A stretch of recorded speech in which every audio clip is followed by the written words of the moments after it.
I have a skill issue. Okay, well that was fun. It was very fun. Okay. All right, Myr, you Okay, can great. start cooking us up now. Myr. So I have to put down some Myr. ground rules first, okay? Number one, I will be completely muting everyone. So I'll be completely, like, I will not be able to hear anyone while I'm doing this. Number two, if you start, like, explaining shit to me or start, like, contesting what I'm saying, you will be banned and disqualified. Don't do it, seriously. And number three, these are first impressions, okay? I'm only spending 5 minutes on each one. These are first impressions. I'm not actually, like, doing an in-depth analysis. And so that could actually, like, massively change how good or bad some of these groups are.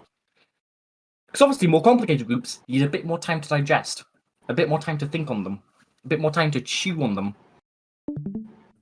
And so, with that out of the way, let's get started, I hope. Hang on, where's the stream? Share screen. Okay, there it is. Good. It's fucking bomb the top. Cosplayers.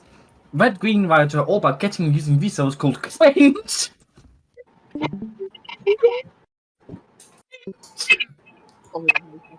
Cringe with similar to things like Dragon Force being able to see. That's way more than 150 characters. Ooh, that's way more than 150 characters. Ooh. Pensive. Okay, okay. Dodgers. Black token action. Set target cosplay stats. Spend 2 points next end step. Lose 3 cringe. Okay, where does cringe go, actually? Dragon Force? Okay, so it's just a Dragon Force task. Cringe. Oh, that's such a good... Oh, that's so good. Just spend cringe. Cringe currency? It's actually... Mwah. I'm really hyped for that. Okay, when the card's cast, gain 2 cringe. If you 5 more cringe, draw a card. Okay, alright, so I guess we have to talk a little bit about, like, parasitic mechanics like this. Which is that the actual value of cringe isn't, like, tied to anything. Like, 1 cringe isn't, like... It's only worth as much as what the cringe payoffs are. And I'm noticing here that this card spends cringe. This card spends cringe. And this card, like, wants you to have a lot of cringe. That's a little bit of tension there. Not to say problem, because, you know, Yore has a lot of tension, and that tension works quite nicely there as well, so... Not necessarily a problem, but it is something to keep in mind that it's not tied to anything, and so balancing stuff like this gets quite difficult. But yeah, starter, gain 2 cringe, draw a card. And this could probably be a 500, 300? Probably? We'll see. Jeleni Jester. Cosplayers. When this card's cast, you gain cringe. This is also a 2-starter and a 3-starter. That's interesting. Normally I don't mix the starters like that, but... This being a 2-white starter means you can get into 4 cringe turn 1, 6 cringe turn 3. This card comes out for every 3 cringe I have. How much cringe do I need for this card to actually be good? Not just as on the stats. I probably want to be like 353 here, so it needs 6 cringe. That's... Ooh. Seems difficult. Seems like just like this is only really good if like cringe is like really good on its own, because this is not... This doesn't seem good here. Oh, mass over. Hello, that's One Piece. Ooh. Ooh. I'll allow it because it's art, but like, When this card is cast, draw a card. Whenever you gain cringe, give yourself a Dodgers token. Whenever you lose cringe, gain 1 cringe. Whenever you lose cringe, gain cringe. Yeah. We'll cross over to an F favorite franchise, except Dragon Baller. That one comes in the next update. Where's card's cast, draw a card? Where's the Terrarian? Ah, there it is. Hoguo. Totally not Goku. Totally, Hoguo. Next update came pretty quick here. Anyways, how about ship even more fictional characters? Let's cast animated gain 4 cringe. When you cast train, lose 4 cringe and animate it? As worded, that doesn't actually, like, you don't actually need cringe to animate it. Because it doesn't say if you cast train, if you have 4 or more cringe. It just say you lose 4 cringe and animate it. I'll be nice and not be an arsehole about that, but like, oh yeah, whenever you cast a terrain, animate it, and also lose this currency you're not even using. Okay. Okay. Bold Batamon. Oh, green and common. My card says it 5 each cringe I have. It has 0 power, gain 2 cringe. I'm sorry, Dream Patrol parents. My heart is another place. Batamon. I really like these arts, by the way. Like, yeah, they're not great, but they do actually all like selling what's going on here. So I'd say you did a good job there. When this card's cast, is for each cringe you have. So how much cringe do I need? I need like 100 cringe, like 2 cringe.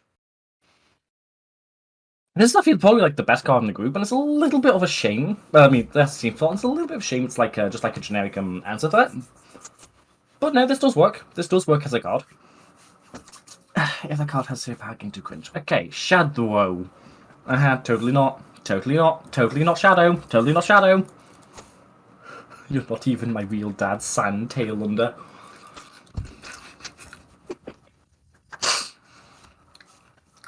When this card is cast, you gain 6 cringe. Ooh. Ooh, I really do not like cards like that. I really don't like cards like that. Because again, gaining 6 cringe is like completely arbitrary. You don't know how good 6 cringe is. So having cards like this giving like mass cringe generation kind of... It doesn't make it easy to bounce. I think it'll be fine if there's like only one, but like there very clearly isn't only one. This card seems really fun. ABC to become a furry! The fact that these are all like just like kind of obvious knockoffs, okay? Yeah, totally not Sonic. That actually does sell it. I don't know if that's like Roblox related. It's not very Roblox related, I will say that. But this is cool. I am liking this for Sar. Gains a dodges for every 4 cringe you have. If you have 7 more cringe when this card dies, someone clone for it. So I can gain the dodges for every 4 cringe you have. So if you have 8 cringe, you get a clone and 2 dodges. Okay. Okay, I guess I'm seeing like why dodges like spends cringe, but 1 based man, 5% off. Yes, no, you 5 more cringe. Okay, once cards cast, lose 5 cringe. All our defense gain 55. This seems terrible. This seems like a really weak card. Like, you lose the cringe.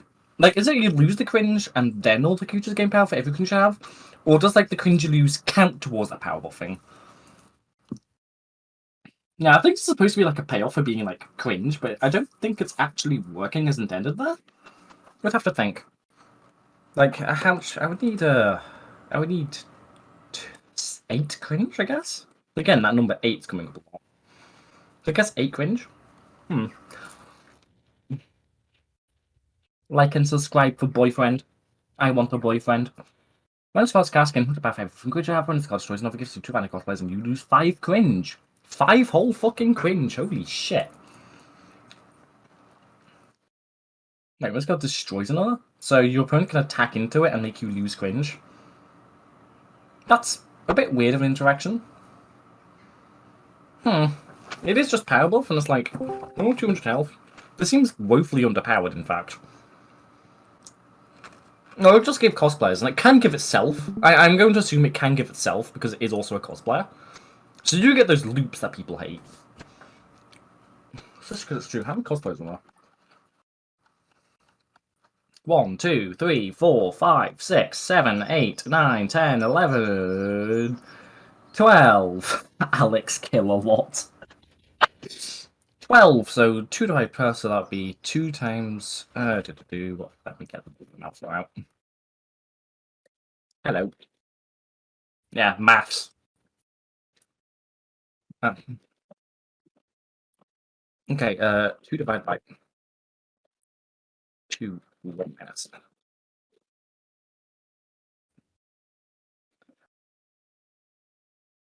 No, right, that's not how you do it. You add the. Oh my. Myrmidon fails basic probability. 2 out of 12, though, that does seem less than core blocks. Like, when core blocks like Artemis are looping around, that does seem less odds. So it might be fine, but doubt it. This type of, like, looping has always been a problem, historically. Costume change.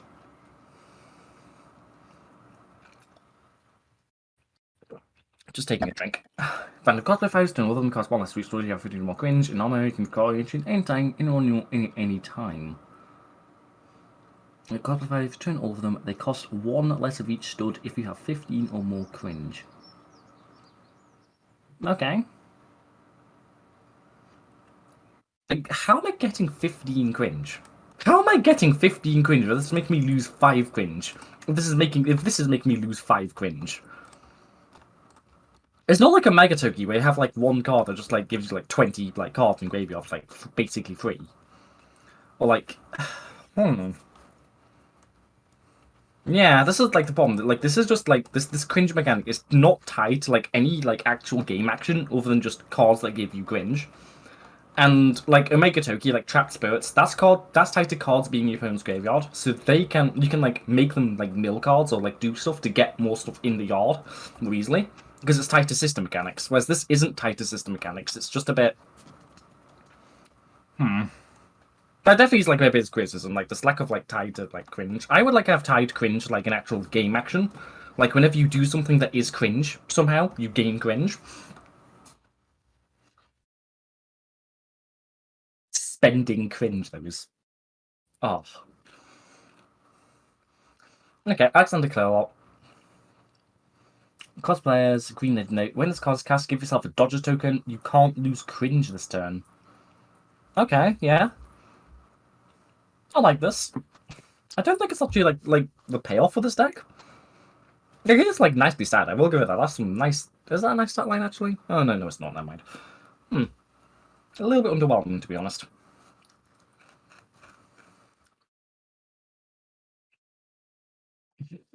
"16, half Denon, half angle, cool, rich, bad boy, buff, likes long walks on the beach, sin, gel, edge, dodges ever attack, can't touch this. This would cheat, but that's okay." Oh, you've nailed the theme though. Yeah. Well, I would like us to be a bit more Roblox related. This is kind of a little bit more direct than I'd be wanting. That's just an art issue. That can just be changed if this actually does get printed. Otherwise, yeah, I say this is like an average, a good start. I don't expect this to win, but it could. Let's put that in like mid tier.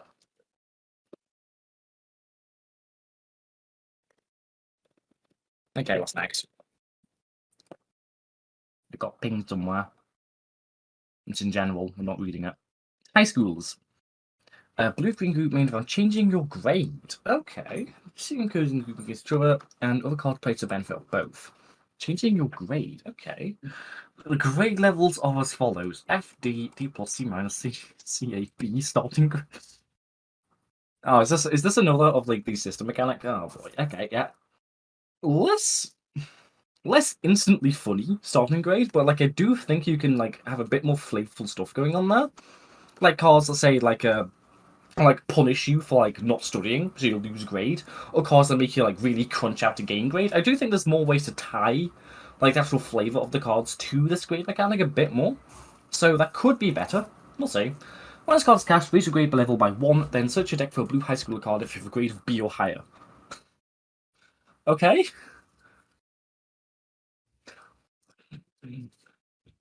A plus. We call them A stars over here. Like it goes A star, A double star, A triple star. Just saying. So for blue high school card if a grade of B or higher. Okay. This does draw a card on cast on the starter, which is always a bit iffy. Always a little bit iffy, but I think this will be fine. B higher. So this is always going to like draw a card on cast, like turn 1, which is a bit spicy. Role-playing newbie, high school. When this card's cast, lower your grade level by 1. Then if your grade is B at lower, search your deck for green high school. B or lower. Hang on a moment. B or lower? This is B or higher. This is B or lower. Spicy. I think I like where we're going with this. Popular girls. When this card's cast, if you have a grade of C or lower, draw someone in note clone of this card if a grade is a minus or higher. Oh boy. You can see how much I'm referring to this graph like constantly. That's not a good sign. Okay, so if we grade of C or minus or lower, okay, so how many? That's 1, 2, 3, 4. Ooh. If we grade A minus is better, so that's +2. Draw card again equals Scott. Okay, so it does one or the other. I kind of like that. There's this weird gap, like right here. You know, there's like this weird gap here. Like it takes like way more to get like low grade than a high grade, but also not sure how being popular makes like. Actually, I guess some popular guilds are like completely stupid bimbos. So I guess that does make sense. Never mind. Professional role player. How does someone become a professional role player? Other than like I don't know, I like fucking like those D&D guys like Alex Mercer, Matthew Mercer, Scott Mercer, maybe? I don't know. Professional role player. 2 calls 2 blue, doobadoo. Drawing and step, low grade by 1. All head schools, then all high school, then all had fast game, 50 health, which is or lower. Oh, this is a little bit more technical than I'd be liking here. So this lowers the grade by 1. Okay, so I guess I'm really lowering my grade a lot. What's like the best card to... Probably just looping these, to be honest.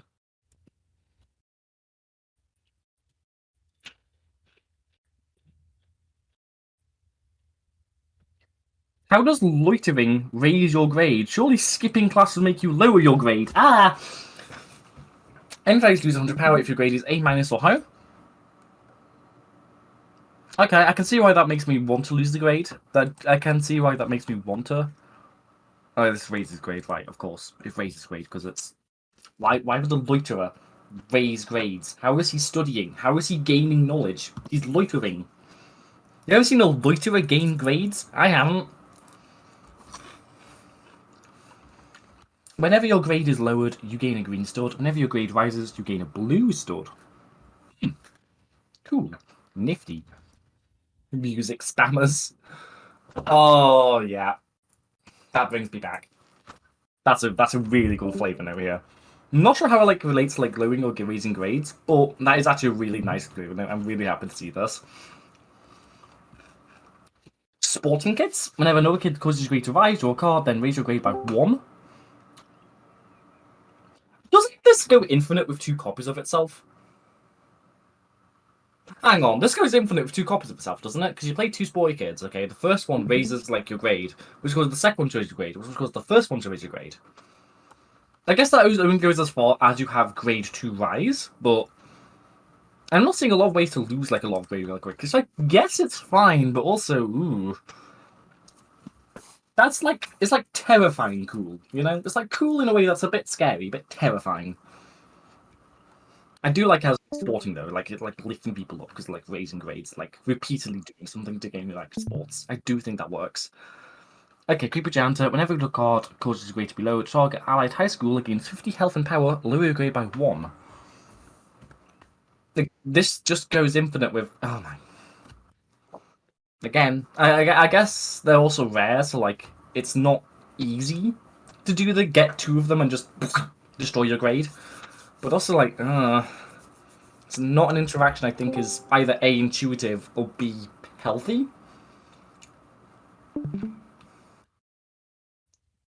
I do like how they're doing the fucking yeah. Yeah, that's such a Myr cost. That's such a Myr thing to do right there. Just swap the stats.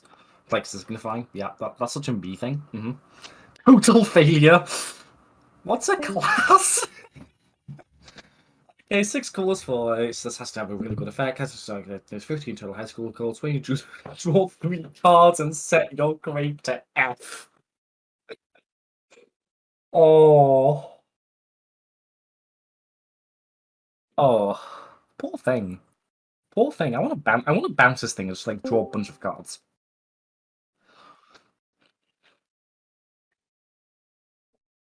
Cast only if your grade is either a B plus or lower than a C. All enemy fires lose somehow.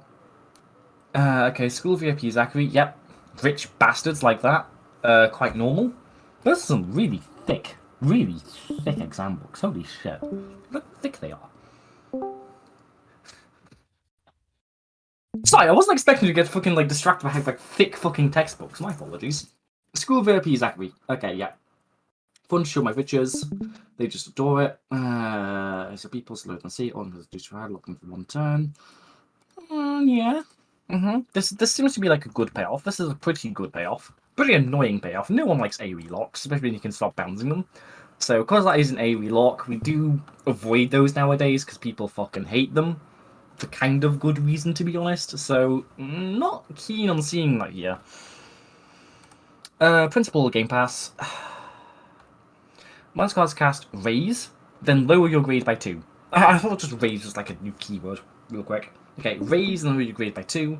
So it raise your grade and lowers your grade. Why would a Game Pass? Why would buying a Game Pass lower your grade? This is true though. People really just do bully the Game Pass to bully people.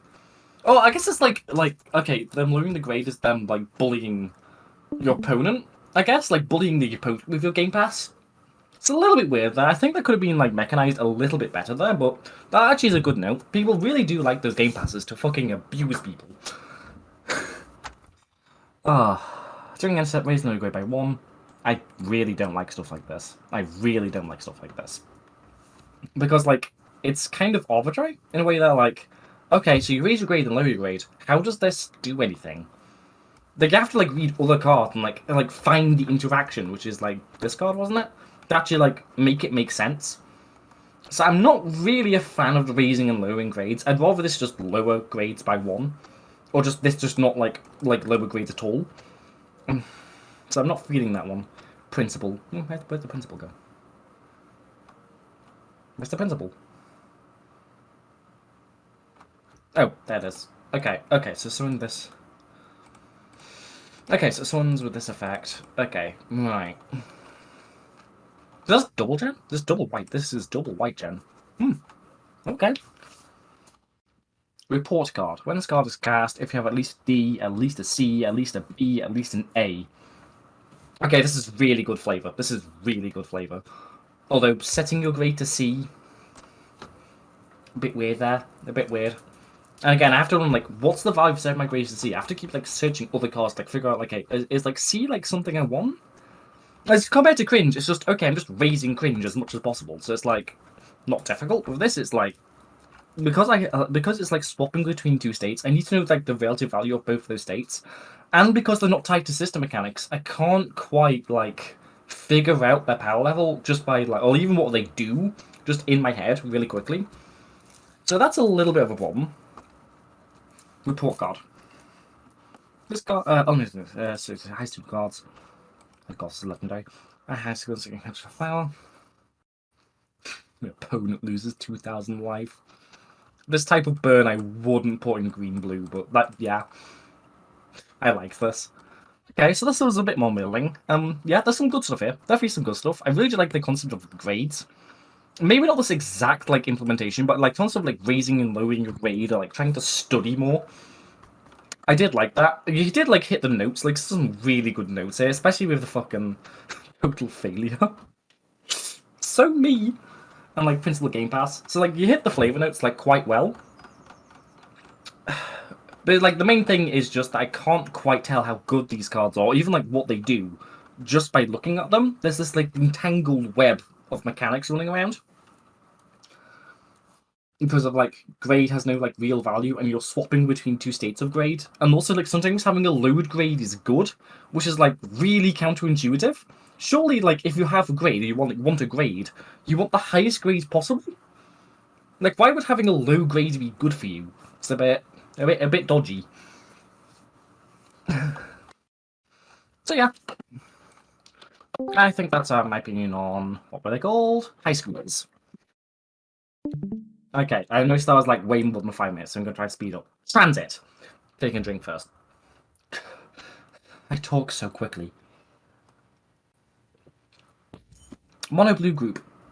Focusing on sussing. Our fighters, especially passengers, for benefits of buff and the versatile fare. Ooh, nice blue. Nice blue paper. Train tickets. Oh. Okay. Passengers. Okay, if a pet was suspended, called put a fare into your hand. Okay, so we're looking at trains, you know, people being in trains. Okay. In effect, would suspend this card, put a fare into your hand. Okay, so suspending gets a bit weird because the police deck also suspends a lot. So we're going to see if there's any differences here. The police deck has like moved away from suspending, so that's not actually a massive concern. But if there's like a lot of like the same payoffs for suspending, I'm going to be a little bit annoyed. Okay, if a card in effect would suspend this card, put a fare into your hand. First. I'm assuming that means first. You have to say if it's like instead or first. But I'm going to assume that's just a if it would suspend, you first put a fare into your hand. Okay, token blue fighter. The skill of the man and the power of the machine unite each day for one purpose alone: to get people like him where they need to go. So true. Him and her. Okay, so these are the same card, just the two different. I really like that, actually. I really like it there's two different ones. That's a fucking weird child. Fucking love that child. Sardonically, but ooh. It looks like a massive protein jug, you know? Like there's like that massive whey protein jugs you get. Shug the fucking child, passenger! Shug the fucking child! Okay. What do we call the straw card? Okay, given Moon, that Luna one, Moon Leaks are 2 white and draw a card, and they're kind of terrible. 3 white to draw a card? Okay, this I better have some payoffs for this. The Versatile Fair. Okay, when it's called cast, we spend an 5 first time you turn summon a passenger. So summon one of these boys. We've got our strength card. Okay. Spends, this is the starter. That's a pretty good starter. It's a little bit of token gen. A bit more token gen like in blue. But I think that's fine. That's like some like kind of like niche stuff I'm not gonna like complain about too much. I can punch your ticket, otherwise he'll punch your delicate face. That's some good flavor text. Black Cab Coach. When this card is cast to attack, lock a target ally fighter cost 4 or fewer total studs for 1 turn, then suspend it from playing to the next 10 step. Cast or attacks, lock a target ally fighter cost 4 towards. What? Does it need this restriction? Does it actually need this restriction? I don't think it needs this restriction. I guess we'll find out, but that's a bit sussy for me. So that's 3 white, 2 white. Okay, that seems pretty good. I don't like the fact it is like unlocking and locking. Like this is nothing with police, where like a lot of the times with locking cards and unlocking cards, like it's just kind of used as a trigger more than it is like because you actually want to lock the cards. So I would be careful here. A little bit of it's fine, but if this is how you're like getting all your suspend triggers off, I'm going to be a bit annoyed. Double-decker bus. British. First off, the buses are red here. Thank you. They're red. Pensive. They're red. Okay, whenever fire suspended for the first, second, or third time turn, target our fire against 100 health and swap its stats. First, second, or third time. There's some effect orders there that are pretty nasty. But target fire against 100 health, then swap its stats. Doesn't this trigger on your opponent's turn? This triggers on your opponent's turn if like they suspend. And then you have to target your opponent's turn, which is a big no-no. But we'll just say, whenever drawing your turns, we'll just pretend that wasn't a thing, just on your turns. Target effect is 100 health and swap its stats. I like that card. I like that card a lot. I love target effects. A lot of like game distance. Maybe a little bit too complicated, like how you do it 3 times. So that gets like a lot of like ball state fuckery, but I'm a fan of this. Probably doesn't want 2 white on it though. Flight Attendant. When this card is cast, summon a passenger. Whenever you suspend an allied fighter for the first time... Wait, Flight Attendant? Oh, okay, so it's not just... Alright, I guess it isn't. Okay, right, okay. Where to, Governor? Bus! Go ahead. Ask her what the deal with airline food is. So a passenger, whenever you spend an allied fighter for the second time each turn, all transit fighters gain 100 health and you gain a coal stud. Okay.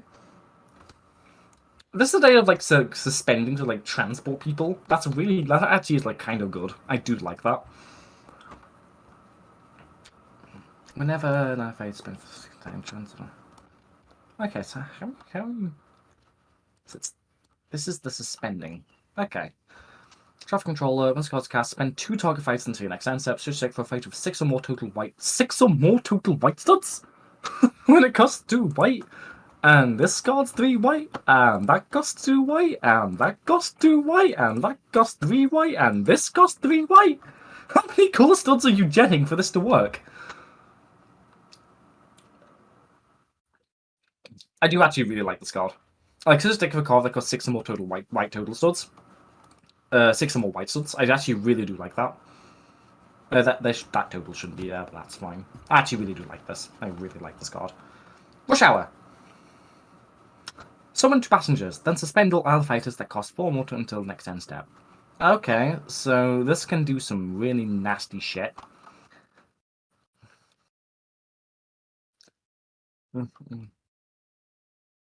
This can do some really nasty shit, especially with like board wipes. I'd really love to see some type of like board wipe, in like some type of like, blue-esque board wipe here. I think that'd like really be nice here. But this is yep, that's a really good trope. really like capture that detail of just like, yeah. This card costs 1 gold stud for each fair you've cast this game. Haste, whenever you cast a fair, unlock this card. It's 6 white. You have to spend 6 white, and then you have to spend another 3 white to unlock it. The white costs here are crushing. And there is a card again like Color Stud. Like, I guess they can give an extra 2 white, but it also costs 3 white, you know?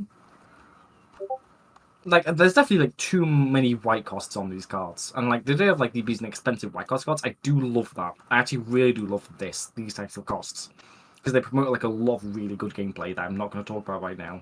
But it's just that if you want to do that, a lot of these cards have to not have a lot of white on them, and so because like every card is 2 white minimum, this deck's going to be really slow, and it's just going to find these uncastable. At least that's my theory on this. Whenever you cast a fair, unlock this card. Mind the gap.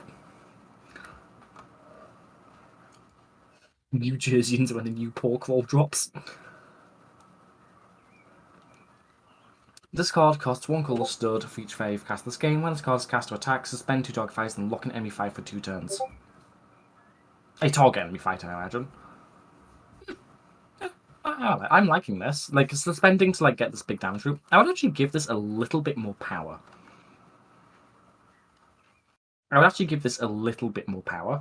And the reason why is, first, 6 white, but secondly, suspending plays really nicely if you can threaten like to hit your opponent. And so giving cards like this a lot more power, even like at the cost of health, means that your opponent is forced to like start like flooding the board a bit just not to get hit by these huge boys. And there's counterplay for there. There's a lot bit more gameplay there. Would like more power here. George, government official. It hit an iceberg once, the iceberg sank. Cast this card with smaller cost if you suspended 2 out of 5 so it's a 3v6 plus 600. That's a pretty good player. Once cards cast, put a fair into your hand, put another one into your hand, there are no tokens in your hand. This will never trigger because the fair itself is a token. So it puts a token, then checks if there's no tokens, then but because there is a token right there, you just put it there. You won't get another second one. But that's fine. We'll just pretend like we can fix that. Drawing ends up each token in your hand costs 1 less colorless. Ooh, I really love this. This is like my favorite card for Star. This is like my favorite card for Scene for Star. I really like this. Like, it encourages like suspending. Okay, it's not. You can kind of hardcast it, but it's not that good. It like does everything like the deck needs to do. I might not like how it has like 3 different abilities on it. That's a little bit too much. I don't think it needed like this ability, like the on-cast fair. I'd rather just have more stats than that. But I like this a lot. Dynajet 8110, like that. He's never taken a bus in his life. Rich people, am I right? Dynajet 8110, X Intercontinental. Rank 7, immune to suspension effects. This card costs 1 less color stored for each fair you've cast this game. The first time you discard a card each turn, suspend a target fighter. The second time you discard a card each turn, suspend all fighters in play. The third, fourth, and fifth time discard a card each turn, put all suspended fighters back into play, then suspend all. Why? Why? I know why. Again, I know why, but like, it's just like using it as a trigger, remember? Which is not something I'd like, because that really trips up newer players. Because, like, why do I unsuspend and suspend them? They're already suspended. That's what I want. Why would I want to, like, keep doing it? And, again, I know why, but I don't like triggers that are just using it as a trigger. But, oh, this is cool. Please convey across this game. It's probably a bit too much text. I would probably just get rid of this line of text entirely, to be honest. But I'm a big fan of this. I'm a big fan of this. This is a big plane. Huh? Fine. What's the stinger?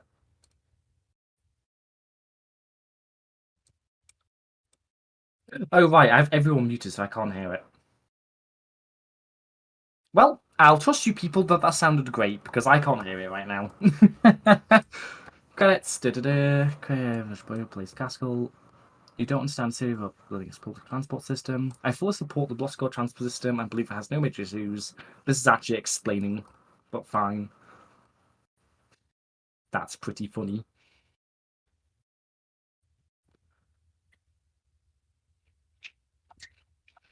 Yeah, this is like my favorite group for Saw. Like suspending as a form of like traveling, that like works really well. This fair mechanics is a bit weird, but I do like it. I would like it to. My biggest problem with fair actually is just like it doesn't do like anything. I spent over 10 minutes on this group. Holy shit. Yeah, biggest problem is just like the huge amount of white studs. I don't think fair really like does enough to justify itself. Like it's just, oh yeah, some cards give you a fare, and yeah, you know, some cards like buying a fare, like a ticket, that makes sense. It's just I don't feel like fair. I feel like fair could be a little bit more like integrated into this group, do a little bit more than drawing card. Like it's suspending a fighter, for instance, that could be pretty good. But yeah, this is my favorite one to try, I'd say.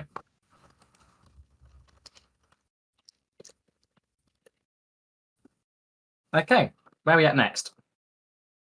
BC High.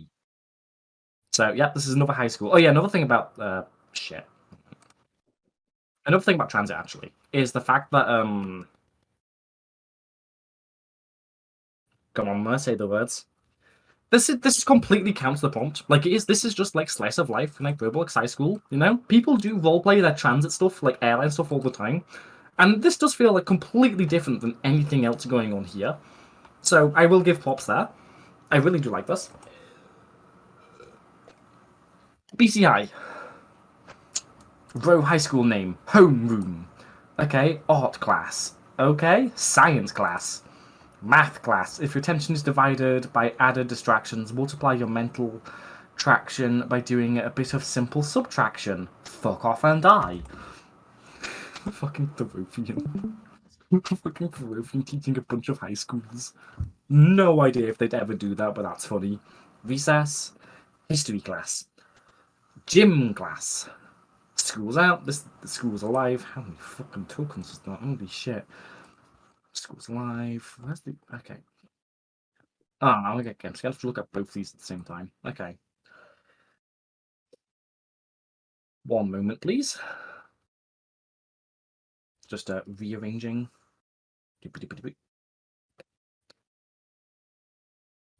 Well, I can't move that. I just hope it's not a problem. That looks like not a problem to me. Go to school! Whenever you go to school, level up your school token terrain. If you don't have one, put one into play instead. I'm really liking these box cards inserts. Okay. So what's the token terrain? What's the terrain? Prom queen.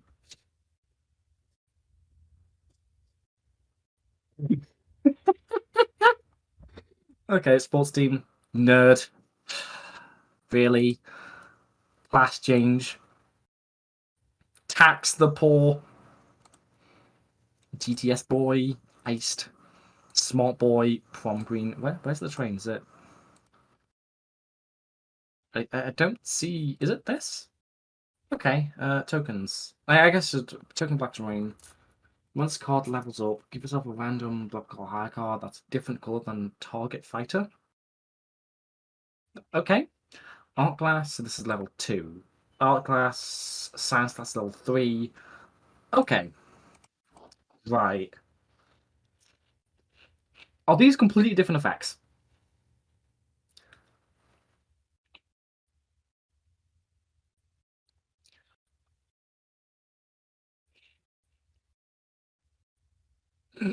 When this card is animated. Doesn't that just go infinite? Hang on. Ugh. That's... First off, this is fucking hilarious.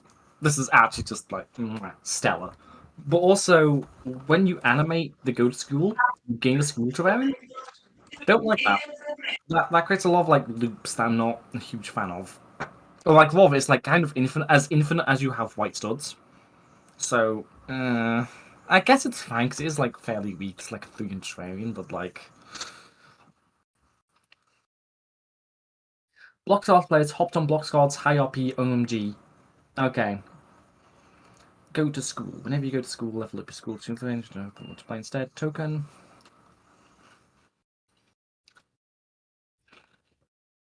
Okay, so there's one massive problem, like just, which is the fact I was going to put all of this, like, on a card. I have to like start explaining what the levels up to, which I guess I could use the help box of that, but I can't explore all these levels on level up cards. So that becomes a bit of a problem. I think I'd be fine, but like with like 1, 2, 3, 4, 5, 6, 7. It's like 7 different effects you have to memorize at different levels.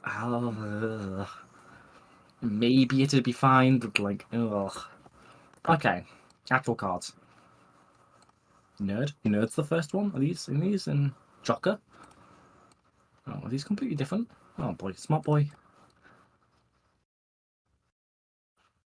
Jocker.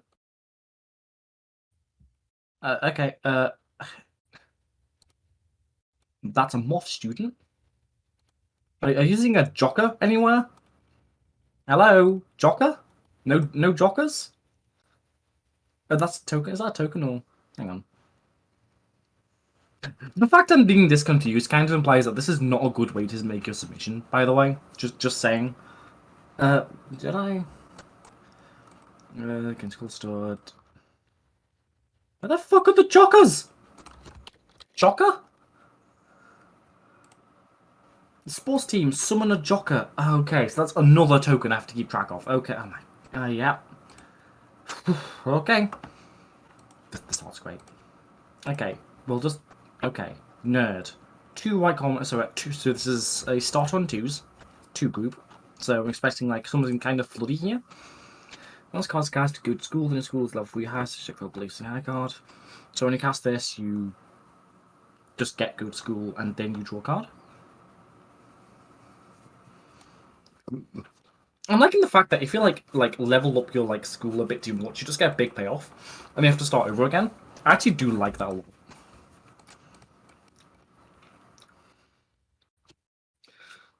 Whenever you go to school, first 6 times turn, again, cool stored, then if your school is level 5 or higher, gives the copper card cost 1 cool stored more and lacks this effect.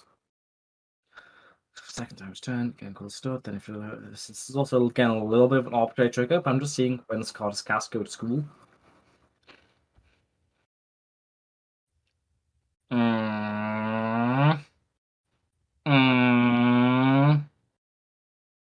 It's fine, but like, okay.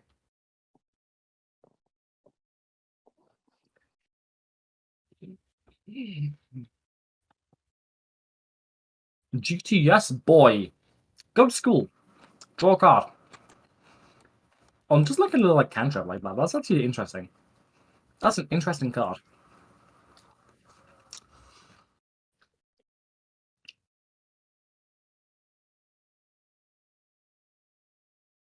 Wouldn't put this in blue yellow. In school since I went to school this turn. Okay.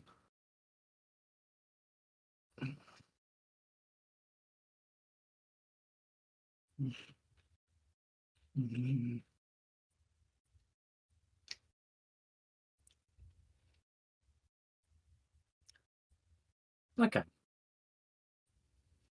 Class change. Another cantrip. Okay. Makes sense these are on 2s now, because there's no cantrips running around. Do you need to go to school that many times? Like, what are these level 6 like worth going to school? That's worth it. That's worth it. Yeah, I like straw cards. That's kind of worth it. That's niche worth it, but like not really. This isn't particularly worth it. This isn't particularly. I mean, that's actually a pretty good effect, but that's. This is a really difficult thing to analyze. So I'm just gonna give it 2 more minutes and just like look at all the cards. Iced. Like, no, I know. Small boy. Can't be counted school.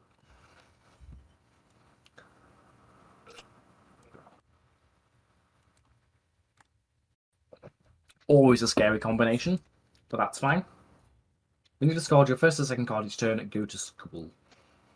So yeah, let's just go to school really quickly.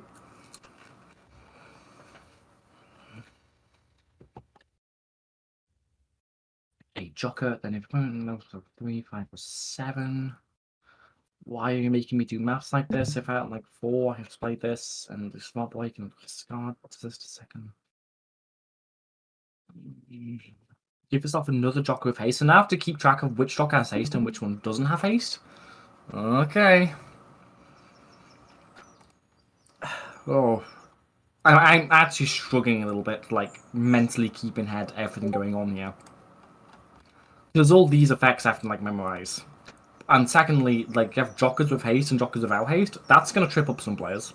That's going to trip up a lot of players, because they kind of look identical. Like, if you have 2, like, different joker tokens, that might fix it, but it doesn't look like you do, so I don't think you're prepared for that. 2, 4, 6, and that's 4, 5, or 6, and that's 3, 5, or 7. Like, so if I'm level 5, this one works. If I'm level 4, this one works, and level 6, this one works. Okay. Ensure his second card is turn. Go to school. Also, I like this, like Seymour's, like people's like reactions for going to school. Like an action that like just like forces someone, like a truant officer, just drags a little child and forces them to go to school. Like, you know, return a target fight to its owner hand. Go to school. That would be like going to school feels like a more aggressive a keyword than's being presented here. So it's like, oh yeah, I guess I'll go to school as opposed to like. Maybe that's just like a cultural difference. But like, it's just like forcing someone to go to school sounds a bit mean. So to have that not reflected is a bit sussy. Okay, iced prom queen. Maybe go to school. All of us can drop power. That's actually a good payoff. Drawing a step. If this card's in graveyard and went to school thrice this turn, how are you going to school this many times? Go to school, then go to school for each level it had. Oh, okay, that's extremely cool. Actually, that is actually really cool. But also, this kind of like demonstrates like like why I'm being a bit reticent about this, because in order to actually resolve this effect, okay, meaningfully, you have to memorize all these levels to know what the card will do.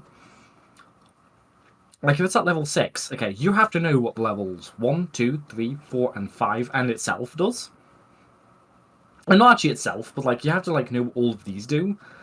So it's like. And when it's animated, you go to school. So actually, it's actually +1. It's actually +1 because like the surprise animation effect. So you get an additional 1. Okay. Oh. That is really complicated. That's a really complicated group. In a way I don't think I appreciate. But there's some good stuff here. I did like the artwork. Going to school, like I do like that. I think that's like a. Like, I think the best version of this mechanic is better than grade. But as presented as is, it's... Oh. It's just the overwhelming complexity. And there are ways of, like, mitigating that as well. Which is, like, you'll notice that, like, you care about, like, specific levels here. If this was just, if your school is, like, level 4 or higher, like, completely, that would probably be fine. But it's the fact I have to keep track of what level it is, what the previous levels are going to be, what the forward levels are going to be. I have to memorize all of that, which is not easy in blocks cards. And then I have to, like, memorize, like... It's the amount of, like, tracking you have to do. Yeah. Okay. Dysfunctional management.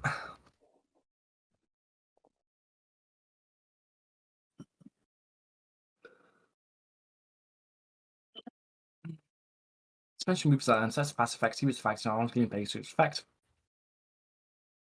Dysfunctional management. Okay.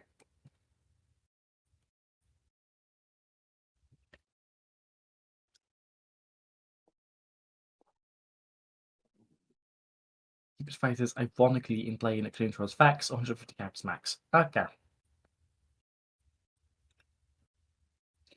So, tokens. Inherent will say talk out against for health, spend themselves in 10 this turn. Okay. Yellow suspend. I intentionally didn't put suspend in yellow. And the reason why is because yellow is already really good at like beating people's face in. And I like it with red and yellow, which is that if your opponent plays a card, they have to like get past it. They have to like fight it. they can't just cheat the card like blue and green can. They have to actually like get through the card to hit your face because those are like the two most aggressive colours. So having big stats like that's a counterplay. So I'm not keen on your suspend, but we'll see.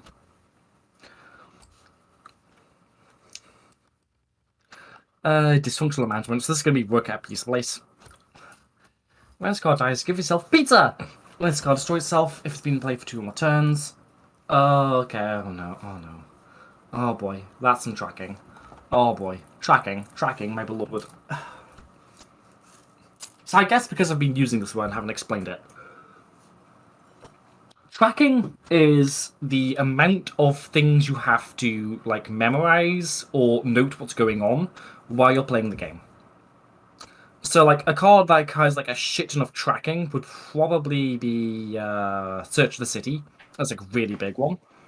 Because you have to memorize, if that card's in your deck, you have to memorize the level of the card. You have to memorize the previous effects. You also have to memorize what effects are going to be there.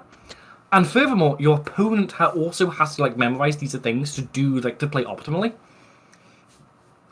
And so here, you have to memorize how long each fighter has before it dies. So that's a bit scary. That's a bit scary in terms of complexity. It will be fine if like the rest of these effects are simple, but if I see anything like really complicated as an effect, the tracking will get a bit of a problem. When this card dies, give yourself a pizza. This card destroys itself and play for 2 more turns. Okay. Overwork the cashier. Give yourself pizza. When? I'm assuming this is on cast, but okay. So the pizza, like, stops them from dying. Okay.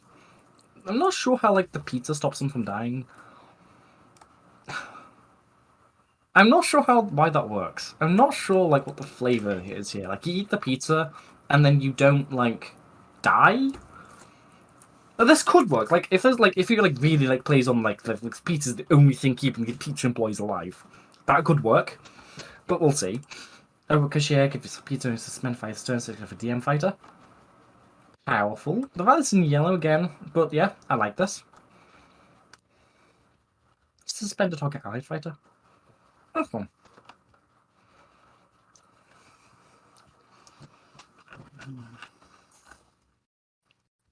Oh yeah, and suspend itself, while we had it, is also like really big on trackers. Like suspend itself is actually quite like a tracking problem because you have to memorize which cards have been suspended and if they're going to come back.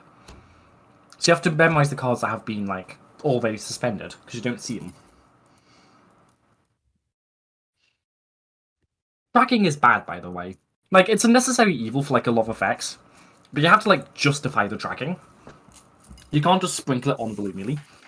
I don't think that's what's going on here, but I think we're already at the limit of how much tracking like an average player should be expected to do. Let's go back first time, second time. Oh, radiant.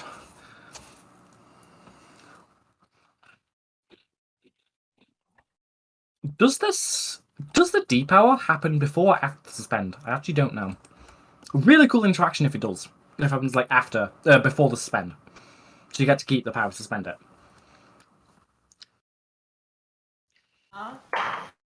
I like this. I actually like this. Your tournament for DM5 is count gains 200, 115, give yourself a pizza. This card destroys itself, it's willing to play for 2 more turns. You can absolutely flambe a pizza if you're dumb enough. Wide-eyed chef. Okay. The second thing I'm noticing. This has 400 health. This has, what, 200 health? This has 2... Is that 1 white? Jesus Christ, why did I notice this 1 white? Ooh. Ooh. Ooh. 1 white fighters would have a history of being problems. I don't think that one's a problem, but like, I would avoid it being 1 white if you could. If it's all another DM fighter, this card gains 215, gets you up a pizza. This card destroys itself, it's being played for 2 more turns. Okay. Yeah. So one thing I want to know is all these cards have fairly low health right now. So like, it says, oh yeah, it destroys itself, it's been in play for like 2 or more turns. But it's also just going to die in like 2 or more turns anyway, because look at how bad its health is. Like, if this card's had a lot more health, it would make more sense to have that. But the fact they're going to die anyway kind of makes this tracking pointless. It's a lot of upkeep for something that doesn't matter in most games. Crazy supplier. Give yourself a pizza. I really like all this pizza. Impatient customer. I ordered 5 minutes ago. Karen. Got a Karen. A male Karen. A Karen wife.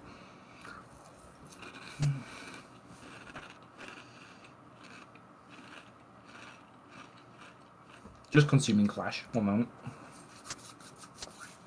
Whenever you cast a pizza first second action, draw a card. This card choice self. So whenever you cast a pizza, draw a card. I like that. Nice simple card there. Nice and simple card. The Split Second Express. I'm seeing some X's here. I'm seeing some X's here. That's not a good sign when talking about tracking. Whenever you cast a token action for the first second time each turn. Oh my, the tracking here is the tracking here. Every functional man can fight against 50 health, deal X damage to target fire, this card's choice self screen play for 2 more turns.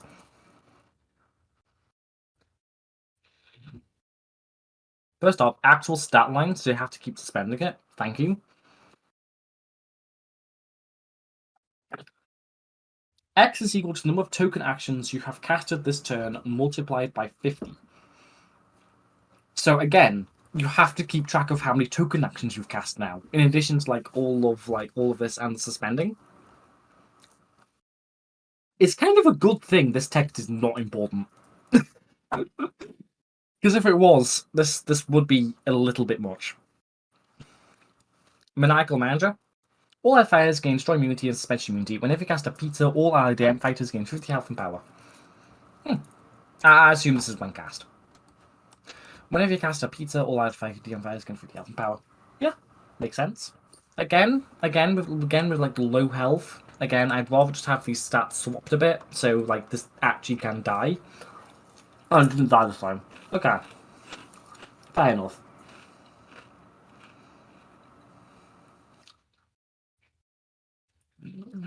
Pizza clock. So many DM that's died this game, so now I have to keep track of who died. All the DM fighters need to down path for each pizza in your graveyard.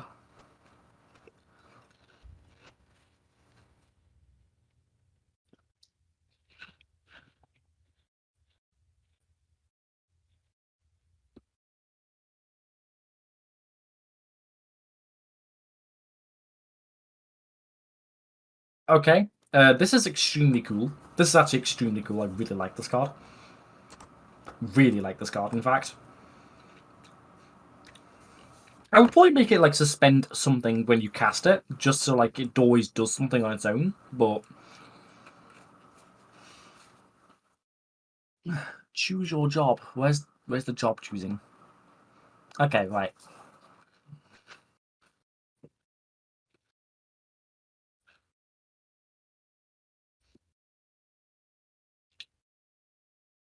So this is a lot of pizza. This is a shit ton of pizza.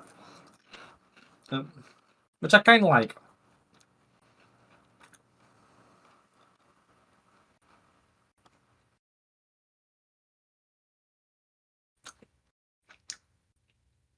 Yeah, so this is a group that I feel like will be used more for the fact you can just give shit ton of pizza, which you can then discard into Rageborn. More than it'll actually be used to suspend stuff. Because I'm not seeing that much suspension. There's a little bit, of course, but I'm not seeing so much that I'd want to start building a yellow suspension deck.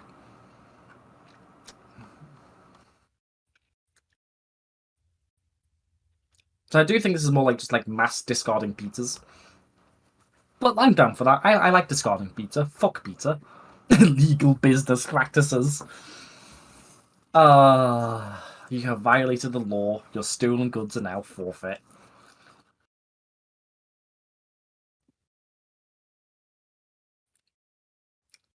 Yeah, this is middling. There's some good stuff here. I really do like the pizza theming here. I'm not sure how pizza keeps your fighters alive. I'm not sure how that works. This should be magic pizza.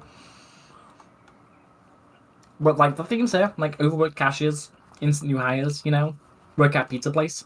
I am liking the stuff here. It is like hitting its themes quite well. This is like incredible. This is a very, very well made card. I really like this.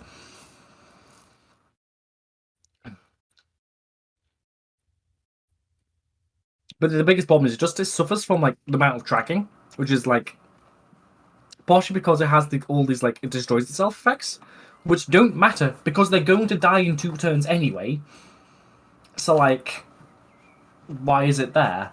But like, if it was there, it would be a massive tracking problem. So I think that's like my biggest like gripe of this is the fact that there's a little bit of degeneracy going on here in the sense that the actual theme of suspending your things to keep them alive doesn't actually matter and will never actually be used with how this like is like set up right now.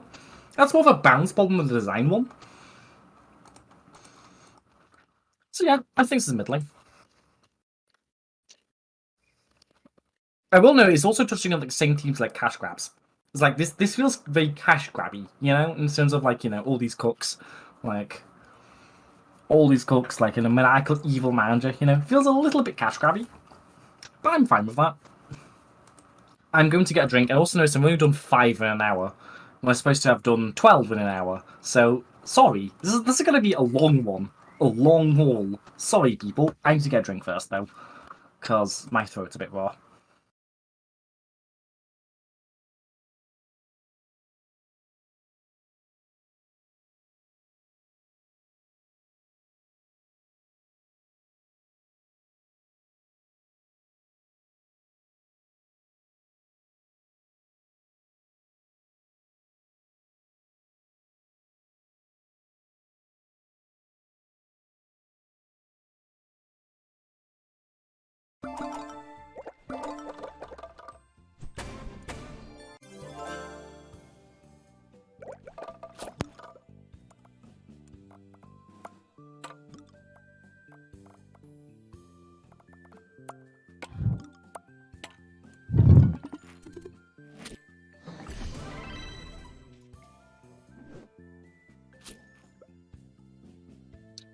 Okay, my throat's now lubricated.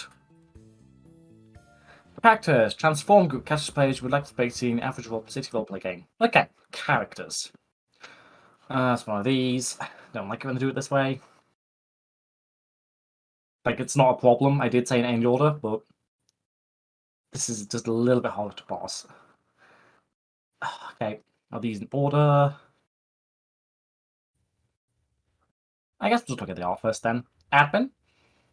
Yeet. Fucking yeeting? That he do be eating it though. Flamingo do be eating. Where's he got a fucking pony? What the fuck is this? Why the fuck does he have a backwards penis on him? What the fuck? Protein shake. Protein shake. Cutesy character. Family requester. Imagined parent.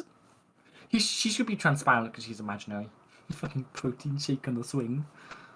Ball player? Okay. Ruiner of immersion. Like server turnover. What's this? Okay, antagonist. Edgelord. Okay, yes, it's like doing the archetypes this time. More of like character archetypes. Oh, there's more. Exploiter. So true. Fail role player. Fucking huge legs. Imagined criminal. Requester of relations. I think this is an ODing reference. So that's fine. It's toned down. So that's fine. He's just requesting with his very naked legs. Rude Ward. Star Glitcher. Go.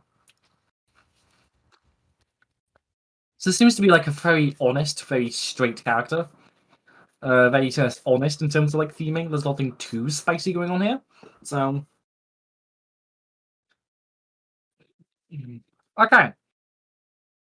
3 white.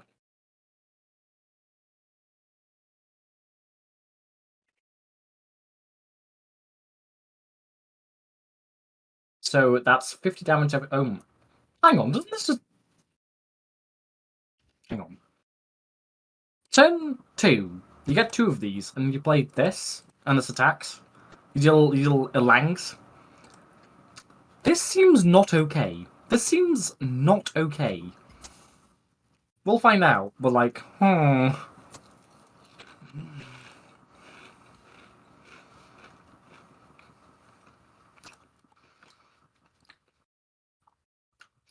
Deal 30 damage to it, so that's a 3, that's a 250, 250?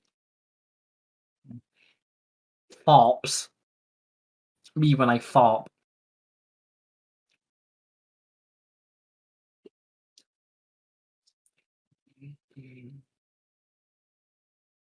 Half hours gain health on power, even against full stud.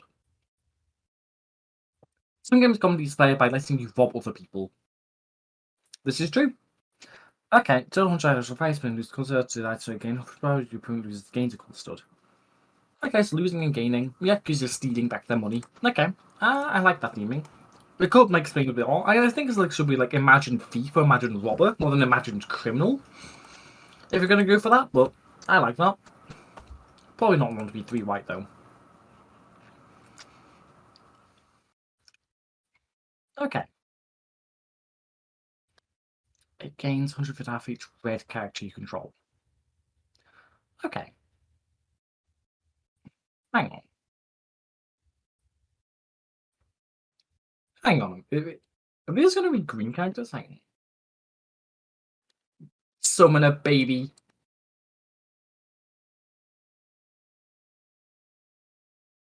Oh my god, you need to kill the baby over and over again to keep summoning. Oh, that's fucked up. That's really fucked up.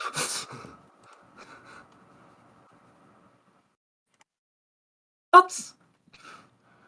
You have to keep killing the baby to keep spawning babies?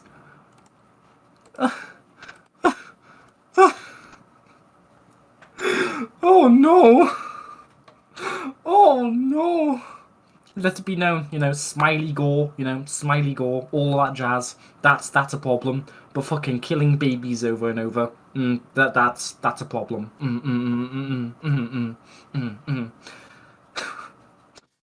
Effect would trump this card against truth power. I imagine that's first. Okay. This is actually a really cool card. Probably too strong just on the face of it, given those stat lines, but that's actually like a really cool card. The fact you have to keep killing the fighter it summons. With the only problem being that you are repeatedly killing babies in an endless flesh baby killing vortex, which oh no.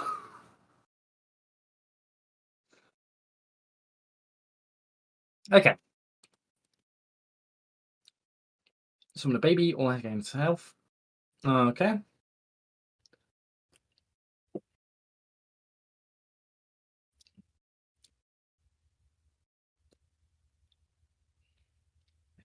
Transforming, always like seeing that. This is a pretty cool card. Cute scan, it's effect will transform the card against 50 health. Okay, so it's about transforming. Summon a role player.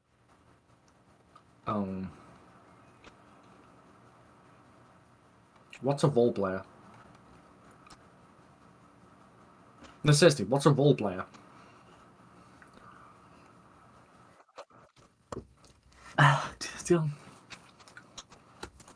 No, seriously, what's a role player? It's not a character because it's right there. What's a role player?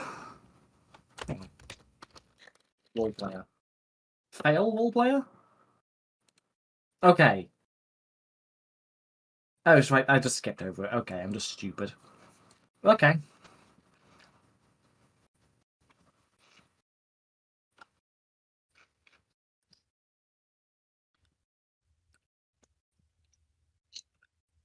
I like the idea of people becoming these characters that they roleplay.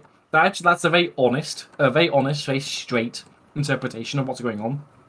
But it does work. Yeah. There's nothing too flashy here. It fits the brief. It fits the brief quite well. This is just a very honest, simple, straightforward.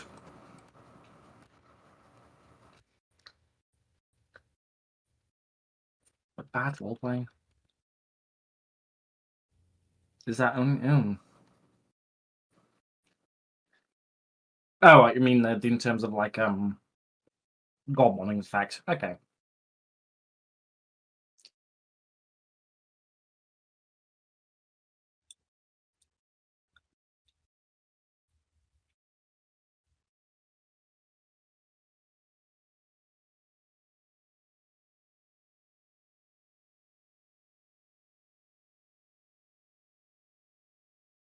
Yikes.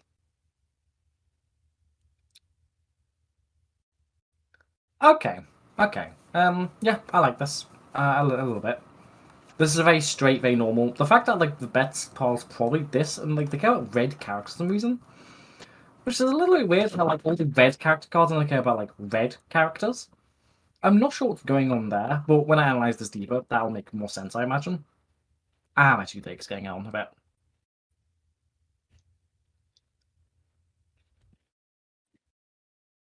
But yeah, this works. This is like a very standard, solid entry from what I can tell. Observers.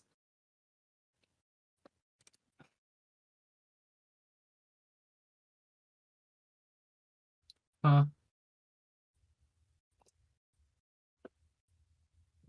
Effects that apply to an enemy's allied archetype or groups apply to a matching group on your side. I thought that said shooter for a moment. Fucking high shooter. I was like,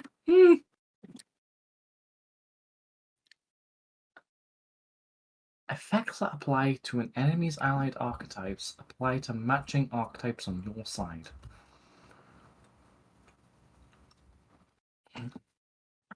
What's an inactive archetype? Effects that apply to an enemy's allied archetypes apply to. So what I'm assuming this means is that, like, if your opponent has a Doge and you have a Doge, their Doge buffs affect your Doges.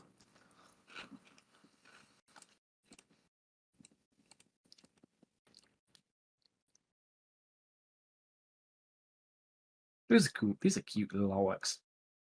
Cute leader. Okay, 1, 2, 3, 4, adopt. What's an inactive archetype?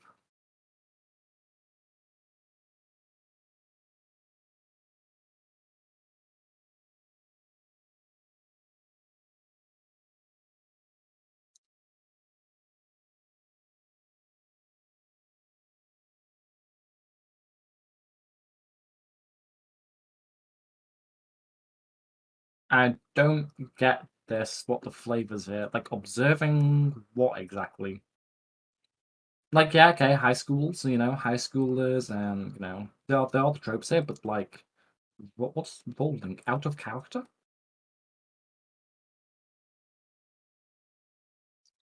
Hmm.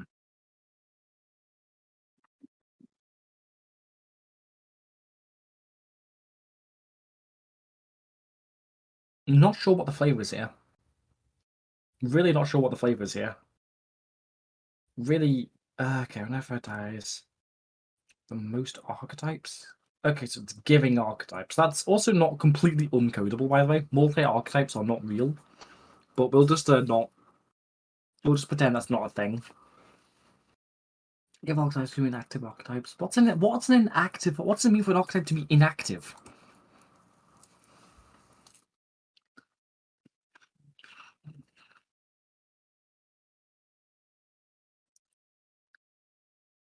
The other thing I'm looking at is like enemies allied archetypes.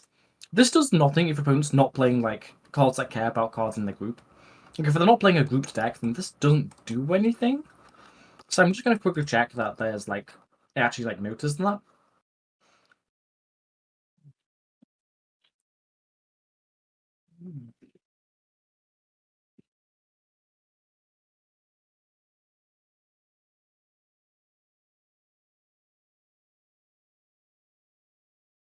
This group's a bit too more.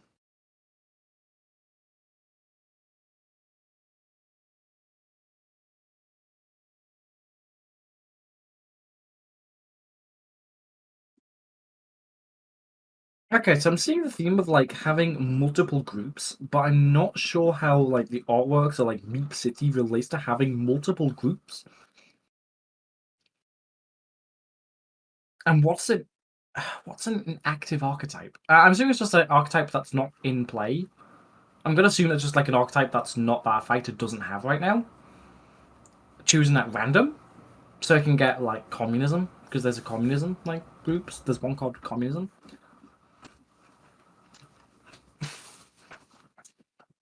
There's some good stuff here, like have lots of groups as a group. That I do like that. I do like stuff like, oh yeah, have lots of groups, like remove those groups. That's like the best part of this, but I just don't think it's like held together well by everything else going on here. Individual archetype, so that's unique, imagine.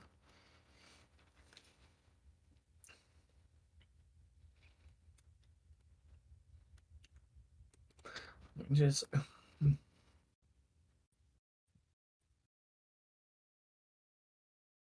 watchers.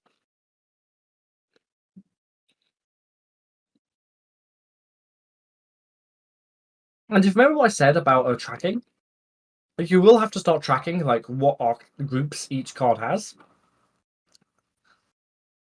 which I don't think is a good idea because that's like kind of hard to miss. Like maybe we've like added like a little badge saying like this group's archetypes have been changed. Like give it its groups, or you give a card its groups. Maybe that would fix it, but that's. Hmm.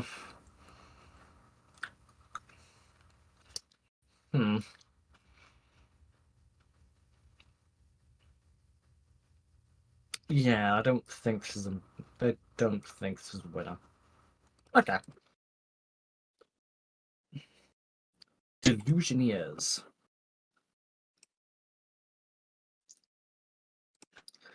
Okay. This is more than 150 characters. Thank you. Violent Mind Wings. It's a relic, okay? Once card is cast, target against X health, extra for each card the card has. Each card stack from a gain one stack of insanity. So it's another one of these little arbitrary Dragon Force asks, okay? We're gonna check. Does insanity. Okay.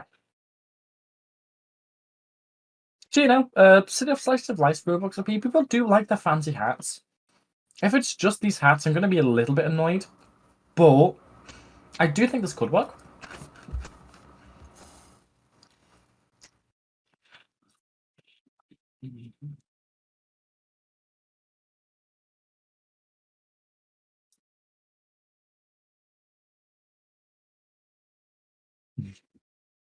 It's not real. It's not real.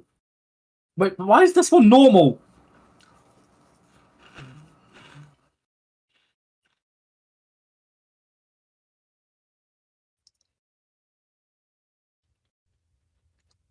Okay, so this is like absolutely not like matching the brief. This doesn't match the brief in my opinion because like, where's the roleplay tropes? Where's the slice of life? I said that you could like do what you want as long as those tropes were in there, but I'm not seeing it. Is it just because there's like a roleplay in it? But like it's a roleplay with like a fancy magical relic, so like Abyss Researcher. I mean, people do like the SCPs, maybe. Nah, I'm gonna say this doesn't. I'm just gonna say this just straight does not match the brief. Okay. The RPbloxians, managing immersion level. Okay. So it's another escape ask, isn't it? 50 immersion. It's another one. It's another one.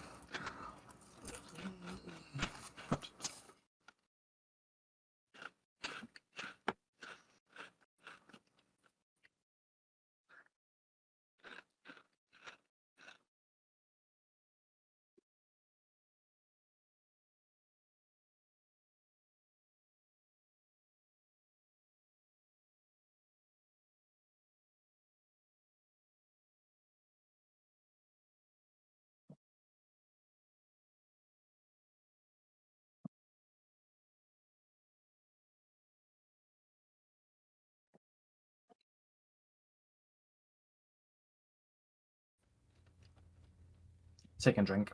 Okay, lose 50 immersion. Okay, so what cards gain immersion? 100 immersion. Oh boy. That's some great art, by the way. Mm.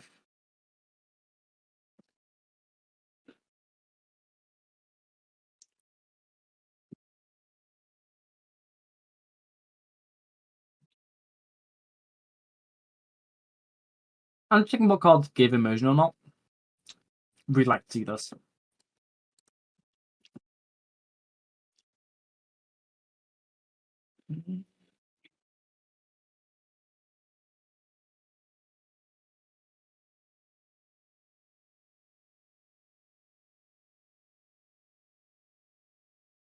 What the fuck?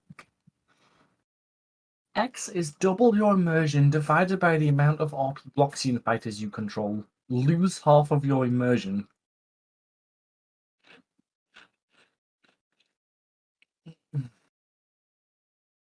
Hang on. Hang on a moment.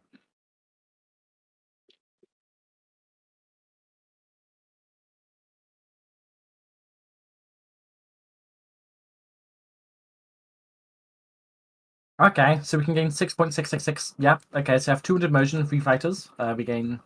Yeah. Okay. Where was I? I was there.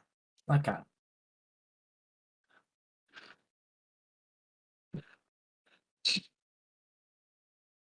Unemployment.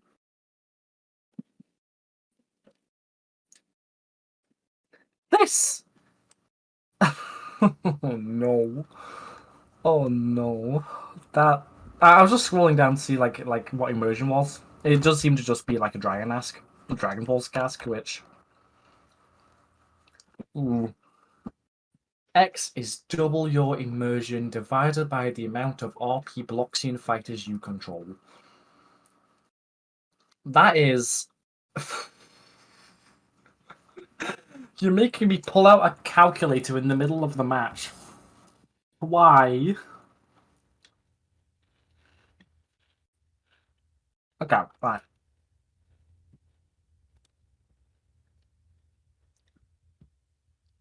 Check for a card, a non-energy other than this card. I like to see other than this card, thank you. Although you are just drawing a card again. Like on-cast draw as a starter, not a big fan when it also has stats. These are not great stats, so I guess it's fine.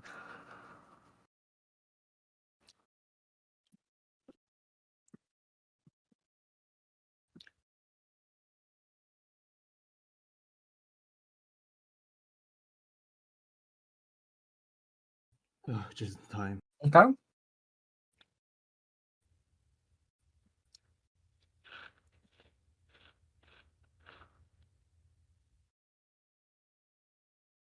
Is this blue-yellow hyper draw?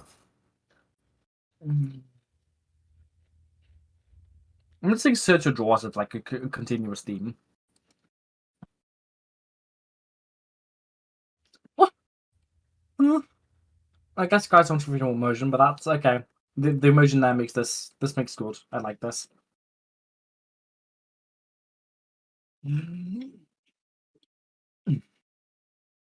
He's working very hard to make it look like he's working hard. Oh, bless.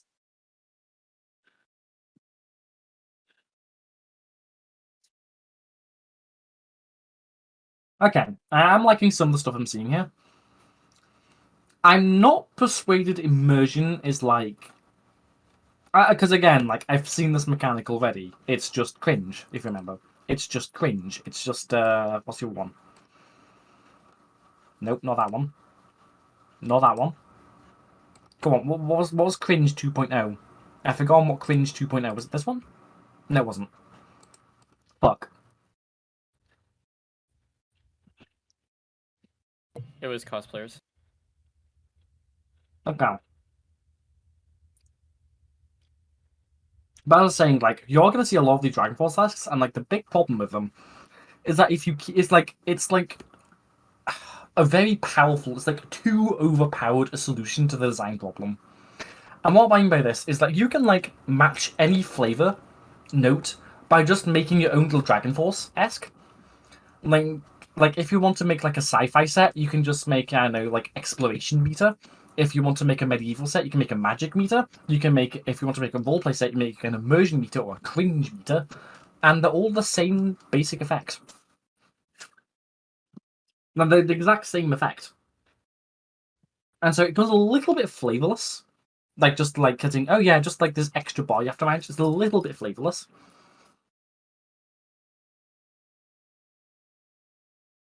But, no, I am liking what's on display here, what I can tell. There's some very, like, mild and smart design decisions.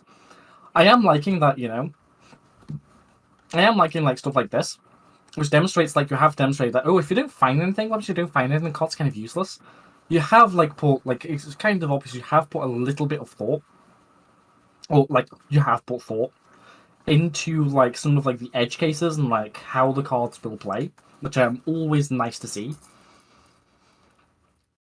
Look at Wonder Construct deck for treasure. I have so many RPbloxians cards. I mean, I say that, but, like, this exists. Why can't it just be a target RPbloxian gains 50 health and power for each immersion? A target RPbloxian gains its power. It gains its stats in immersion. You know? Why can't it just be a target RPbloxian fighter gains your immersion as stats, then half your immersion? Why is it plus X where X is double your immersion divided by the amount of RPbloxian fighters you control? Like, if you're gonna punish me for having a lot of RPbloxians, you might as well just make it one target anyway.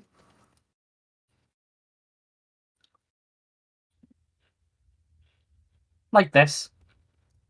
Half your immersion. Why does this round but this doesn't? Why does this round but this doesn't?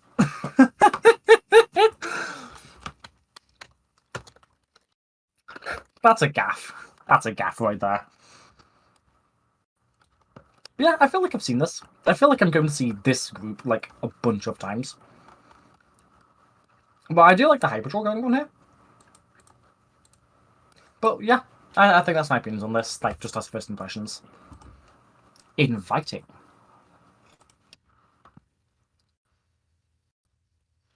Okay, it's always good to see. Always good to see the fucking spreadsheets. You know? If you see spreadsheets, that means they're fucking taking it seriously. And I'm fucking happy about that. Ah, spreadsheets. Spreadsheets. Yes. For those who don't know, I design like sets in spreadsheets. I also design like skeleton spreadsheets, and the reason why is because you can see basically the entire group all at once, and so it's really easy to like look for gaps and everything. I didn't tell you that because you know I want you to figure out the best design processes for you. I don't want to like prescribe how you should design the set, but just that I think spreadsheets are really pog, just really pog. 1, 2, 3, 4, 5, 6, 7, 9, 10, 11, 12, 13, 14, 15, 16, 17, 18, 19, 20, 21, 22, 23, 24, 25, 26, 27. So it's a big whopper of a group. Okay. So what was the overview again? A card art. Okay. Wow. I wonder which group Refo made, huh? I wonder which group Refo made.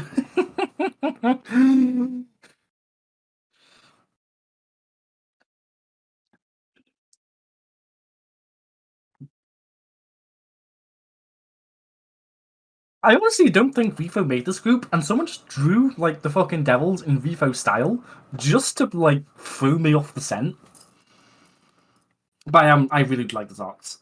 Twisted Theatrics, Friendly Greetings, Shadow Suffering, Your Neighbor, and Mephisto. Okay, no, this is just Refo. Fucking putting his own OCs into the set. Ooh, ooh. Okay.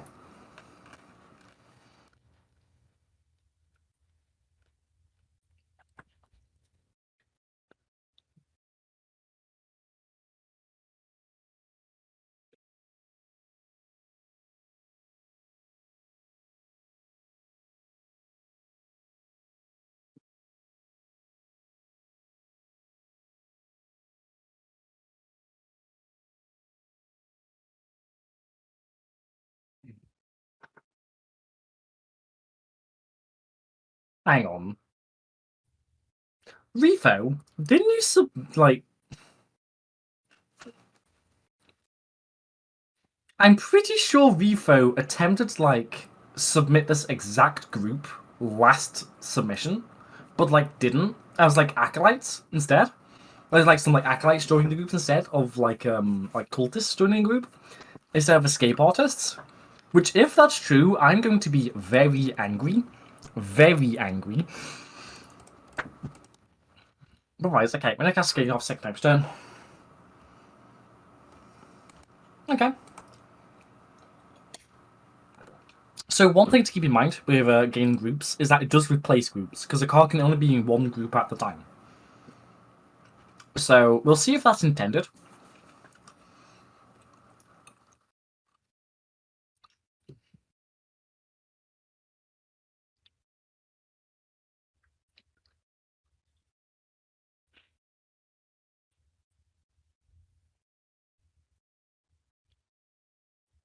Choose one.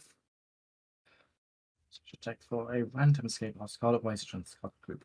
Okay, so I'm seeing a lot of good stuff like if it's an escape artist. The fact you can target yourself, I'm not liking that. I think this is better if like you're not targeting yourself. But we'll see.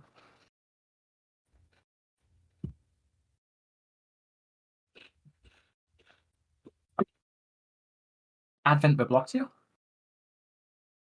Okay.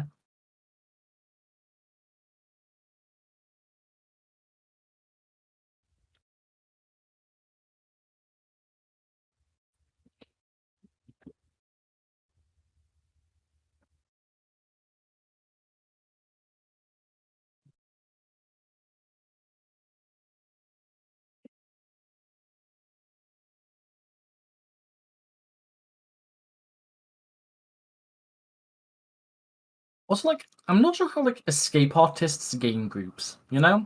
I'm not sure about how it ties like, oh yeah, I'm an escape artist, I'm escaping to you. You're also an escape artist. Fuck you. So I'm not feeling that one. But I think that's just fixed by just like a small name change. So I don't think that's like a huge problem.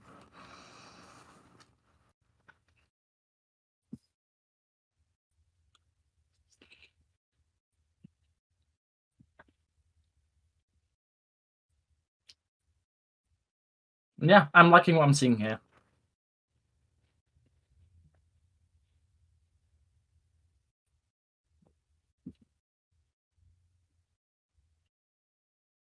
Youch. Youch.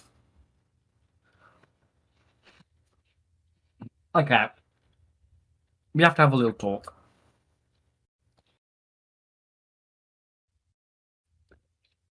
I really do not like. Do you remember what I said about tracking earlier? About like, like memorizing what cards can do when you can't directly see what they can do.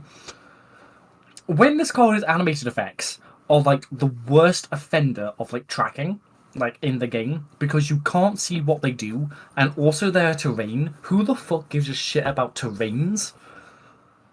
And so, card like Twisted Phylacticality, okay, being able to wipe the board, which is like something you want to play around, being able to wipe the board when it's animated, which can happen at instant, like the turn is like animated at any time. Oh, that's like a big tracking no-no. Like, I don't like animation effects in general because of the fact that of that tracking, but also this is like a really impactful, powerful animated effect that your opponent has to play around that they can't see. Very not down. Very unhappy with that. Very unhappy with that. Oh. When a Valify attacks, if they're an escape artist, the target values oh, look, it's card white group.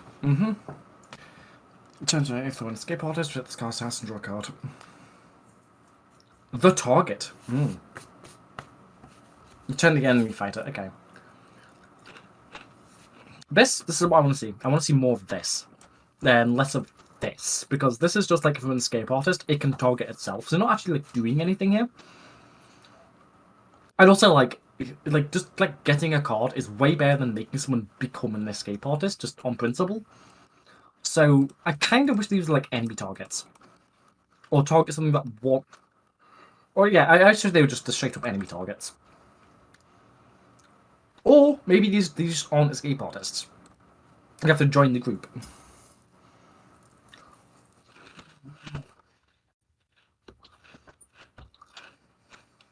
What's a friendly farm sad? Okay.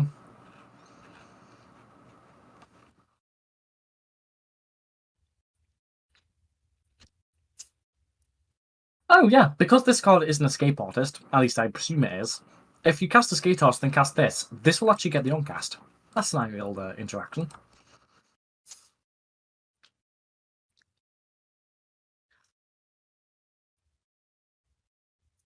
Okay, both players.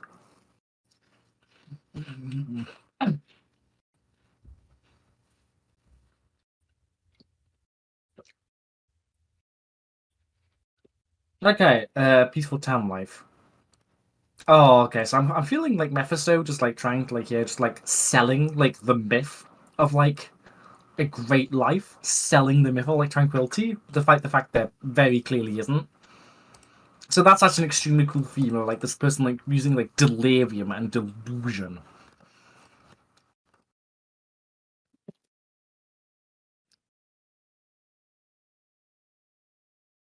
Yeah, this person just like using like delirium and delusion to like sell like the myth of like slice of life. That's actually extremely cool. So I'm high on this right now. I am quite high on this. Again, this fuck you, and also I get the feeling Refo did this from an earlier comp. I get the feeling that this was both Refo and they got it from earlier comp. And if that's the case, I'm going to have some very strongly worded words with him.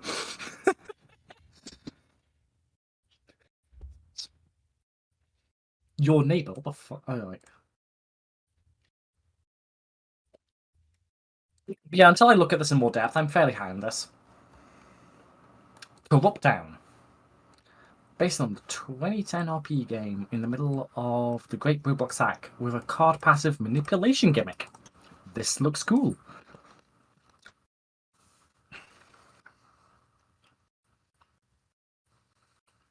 When you cast this card, target one card and give the card the polling passive. At the end of your oh no. Oh, why is that a terrain? Why is that for the terrain symbol? Like, what the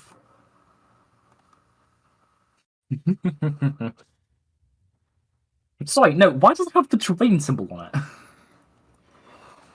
Okay. When this card is cast, when you cast this card, top one card and give the card from passive and then start taking damage and next power. Okay, so make a card decaying. Okay. A normal person living in a normal town trying to make a normal living. Okay, I like this logline. This is a good logline. I'm hyped for this. This is a good start. So, where are we at? Target a fighter, then give that card flying passive and card attack till damage until attacking. Whenever it's got effect to trick, whenever male wins one. Male 1x1x1x1. Oh no. Oh no, the mayor's evil. Oh dear. This looks like it could be something special. Okay. The big problem is the tracking. The tracking.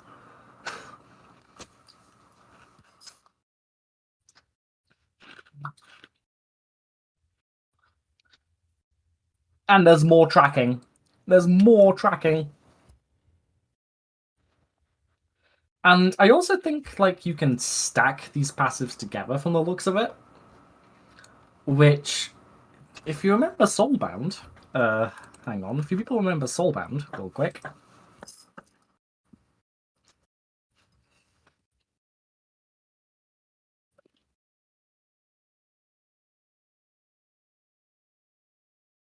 What am I doing? Can't spell for shit. Wait.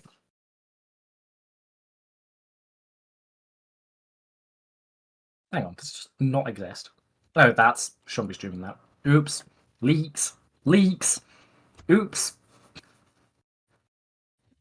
I hope that wasn't important. Where the fuck did teasers go? Sorry, am I going insane? Where did teasers go?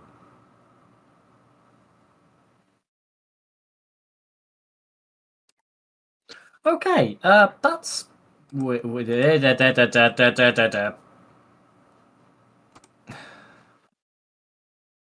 seeing shit. Do you not have the channel added? Where did teasers go? Do you not have the channel added? The browse channels feature? But I was going to say, if you remember the Soulbound stuff from like the early Bioblades, the Soulbound stuff, how you get like 20 passes for one card, and that kind of fucked with the game. I love that ability, the ability to do that, but also, mobile players coping. I don't think it's as bad here because like you just like you have to give the passive, so I don't think this is actually a problem. There is like an easy UI escape for that because we just call this like a gift of X. Like you'd give that card the gift of groceries, the gift of firefighting. But also like 100 times each time it's triggered. Come on, this is already kind of much to track, and then you're adding this. Symbol. When it casts a card, I can call a card from massive, and discard a card can do whatever. Next turn, if you've not discarded a card, discard gets turns down to lose to rare, Emerald Stars, Rod Plate, and criminals. How do you even qualify for being a criminal? How do you qualify for being a criminal? Okay, discard a card, this card gets right, turn if you've not discarded a card. Okay, so you have to discard cards. I kind of like that. This looks fun. Just like discarding, like mass discarding, is like for 2 challenge power, it's just like blatantly overpowered. This seems like just blatantly overpowered to me, but this is cool. I actually do like this. I've always like changed this to like maybe like 100 or even like 50 health and power, and then every time you don't discard a card, it just takes massive damage, and then just buff the stats. But like 200 health and power for discarding all those pizzas earlier, like discarding like all those like money stacks. Oh no! Has the power to manipulate and morph people, change them to fit their form better. Oh, this is frightening. This is excellent flavor. This is excellent theming. For each passive this one has. I don't like that because there's a lot of passives you can't see. Just so you know, I really don't like this because there's a lot of passives you can't see. Like if it's like added passives, I'll take it, but like a lot of passives you can't see, like for instance, hide archetype. Like a bunch of Luna cards have the hide archetype passive, which means you don't see their passive. There's some passive like custom reminder, which like just tells like the game, hey, put this reminder in the helper box to like the left side of the card. Put this exact text just unique to this card. So there's a lot of stuff that we call passives that are kind of hidden. So I wouldn't ever print this. But if it's just given archetypes, cards destroys no active star for turn life for each passive. I like this. Again, destroys on enemy turn. If destroys on opponent's turn, you have to target opponent's turn. That's a no-no. But if that's just like attacks and destroys or destroys during your turn, it's fine. Suiclina. Start of his turns with your masses, going to 2-turn overload. I imagine overload counts. I like this. It also has like a really clear goal. Like, okay, just put decaying on it, put dexterous on it. I like how this goes like really. Oh, it gains overload when it has passives. Oh. Never mind. Should just have overload to begin with.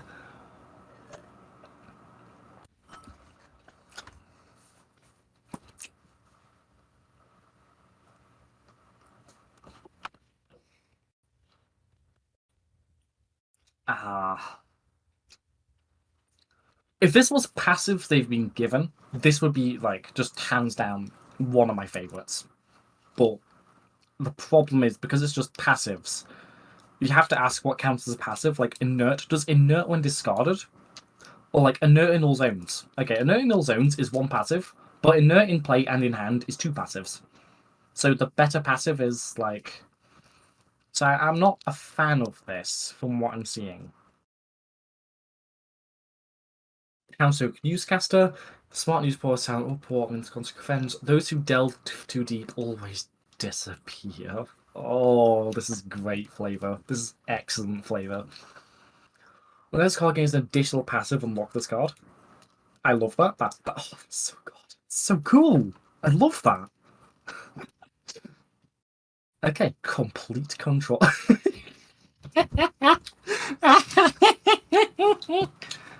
Oh, that all work.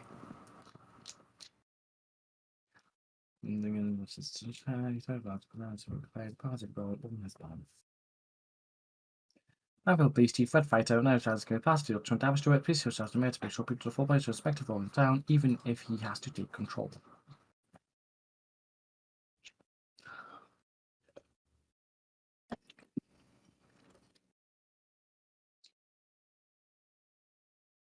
Corrupt Mayor. Oh. He tests his power on the town, injecting viruses and scripts. That's why he has passives, because injecting.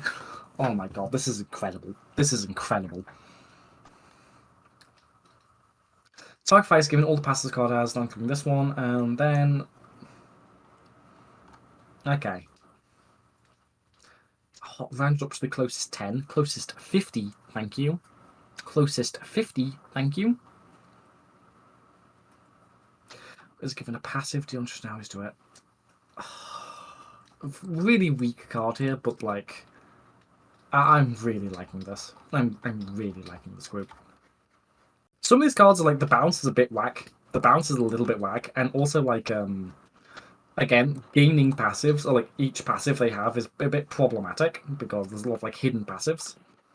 And also stuff like, is a nerd in play a passive? Is each instance of like an immunity a different passive? Like if I have immunity to being destroyed and immunity to being attacked, immunity destroyed and transformed, that's 2 passives in the game code. But it's only represented as 1 passive, like visually. So that's uneasy. That's like definitely like a sore point. But that's a fixable sore point.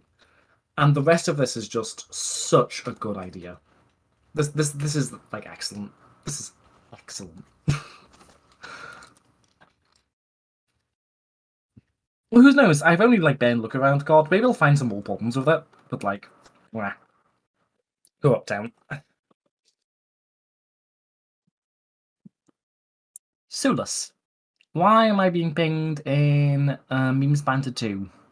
I'm going to check this ping. If it's a ping I'm going to have problems with, I'm going to kill you.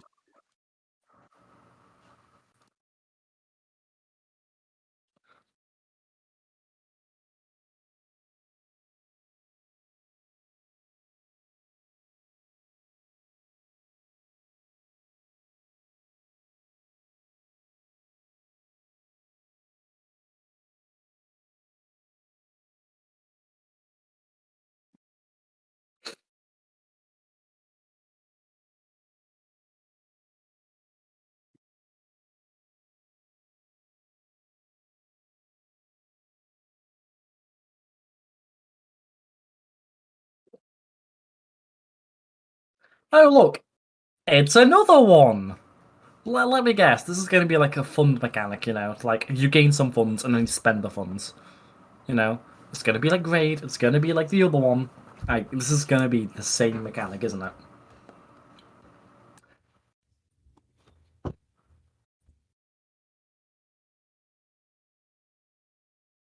I don't know if like the clapping, like the sarcastic clapping.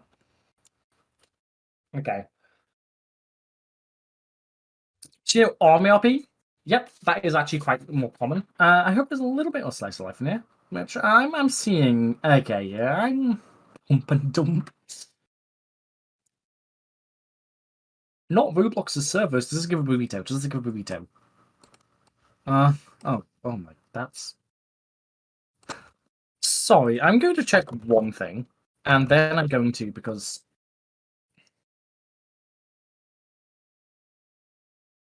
these are some long ass fucking. I'm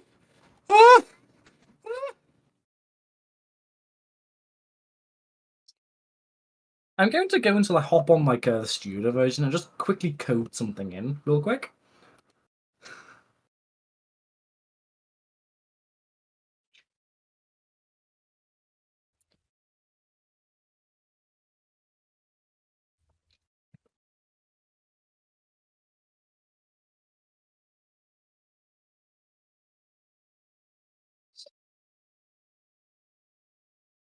Yeah, I'm just gonna quickly code something in like Miscard real quick. Doop-a-doop-a-doop. No.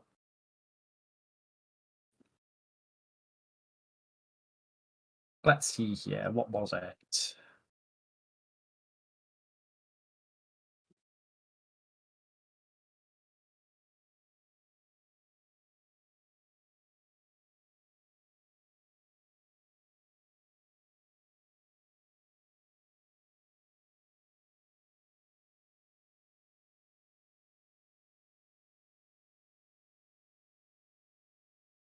It's always a good sign. No, is this not? Hang on. What's going on there?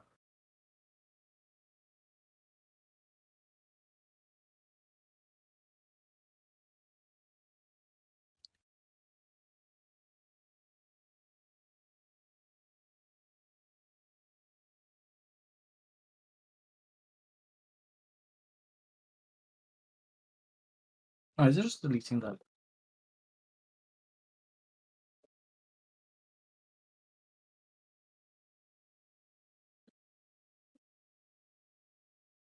Okay, and then of course it has a bio.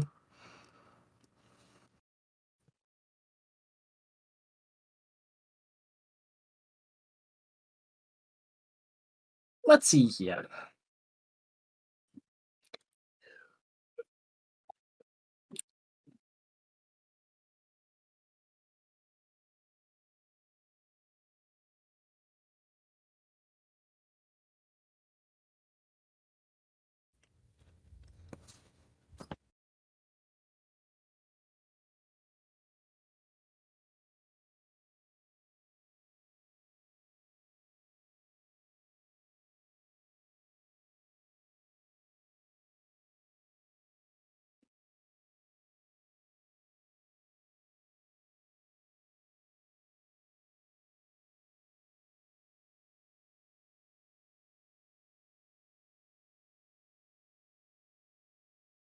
Ba-ba-ba-ba-ba.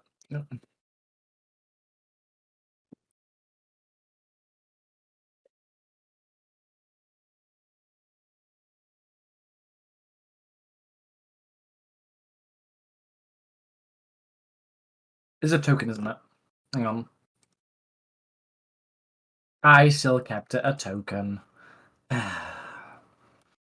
I'm going to work on this in the background. Okay, and then we'll just move on to the next one. Because I think this is going to break my computer when I read it. So we're just going to move on. I'm just going to move on to the next one. Bookworms.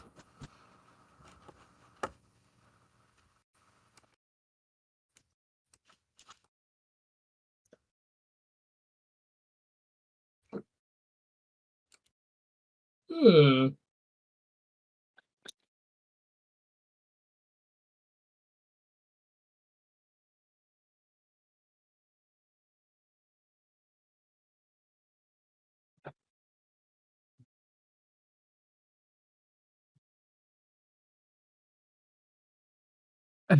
You can't dodge my special attack because I said it wasn't dodgeable.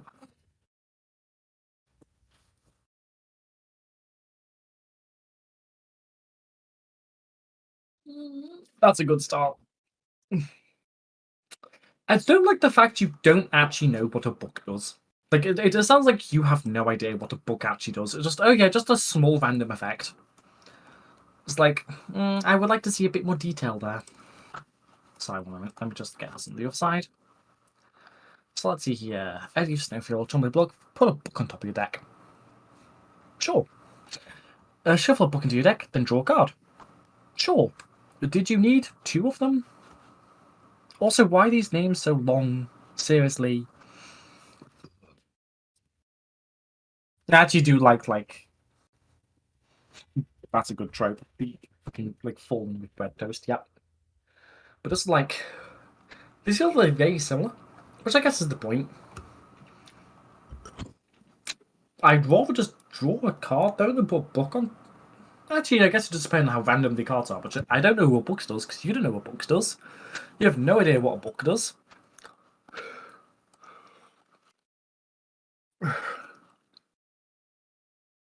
That seems fine. I'm starting now. This the name's a bit too long, but that can be fixed quite easily. So, David for Barkman's calls cast, draw a card, then shuffle a book into your deck. Then, if you shuffle a book is turn all. I'd rather this shuffle a book then draw. That way, you can get this trigger off its own on cast, and that could be fun. Although it's a bit swingy. Yeah, okay.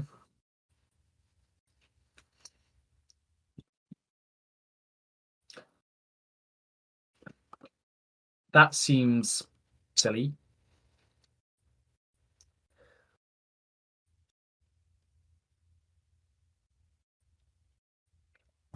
Astral High.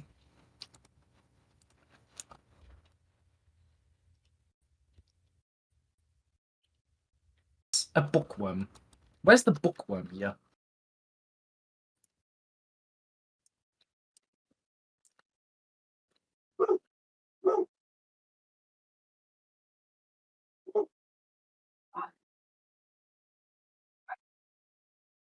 Okay, kids, you ready?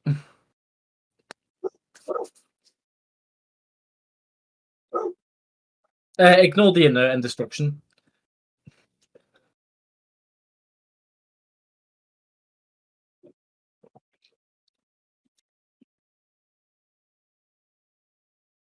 You want to get a good screenshot of that, I think.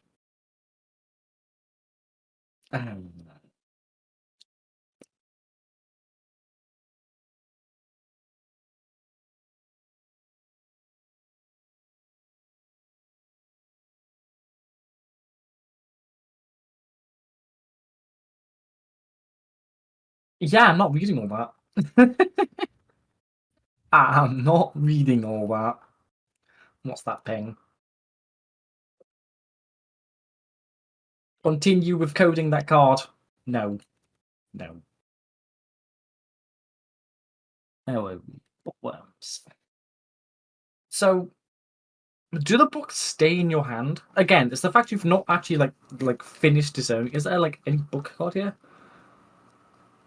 Oh, oh, okay, okay. That completely changes. Okay, we do actually have a list.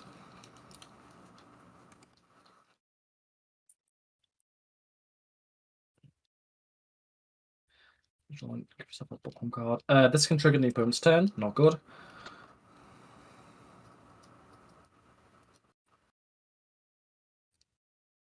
Okay.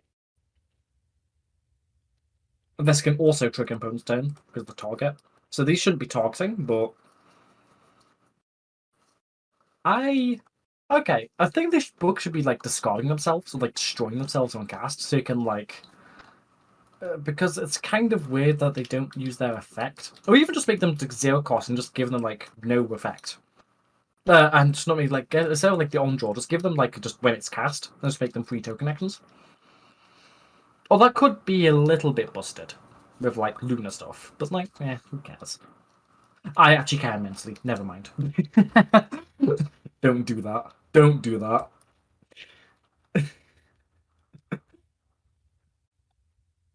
Throwing. Wow, this is such a 90s. What the fuck's going on with his knees?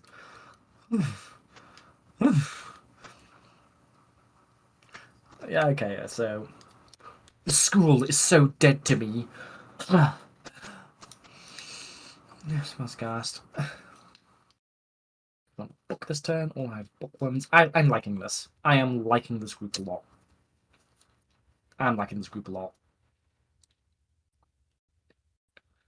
Short cost for book to Roblox turn, all our bookworms can fit. It's just the inverse of this. I don't think you need like 6 deck slots for this type of effect, but show 2 books in the deck, draw 2 cards, unscars cash, draw a card, travel efficient, feature card drawn this turn, let's go. National High, in order to turn, once card dice, shuffle a book into your deck. Okay, this card drawn this turn.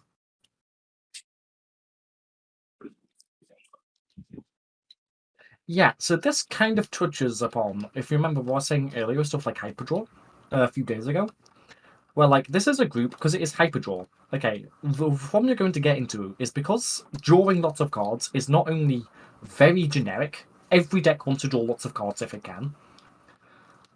Not only is it really generic, It's generic to the point where these like setup cards, like put a book into your deck or shuffle a book and draw a card, they just will not see play. The only cards we'll actually see play in this group are the cards that I can actually like start drawing cards. And I think you've dodged this issue by drawing books, by specifically caring about having books in your deck. I think you've somewhat sidestepped that issue.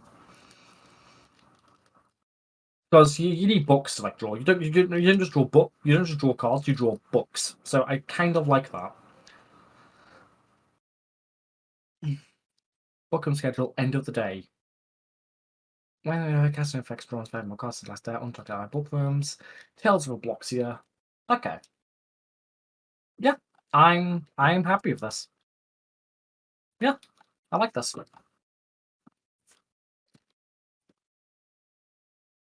It's not my favorite, but I really do like this. Oh yeah, no. Why? That's not a Joe Chat thing. Okay, good. Striders. Okay, we're looking at some post-apocalyptic stuff with some extra steps.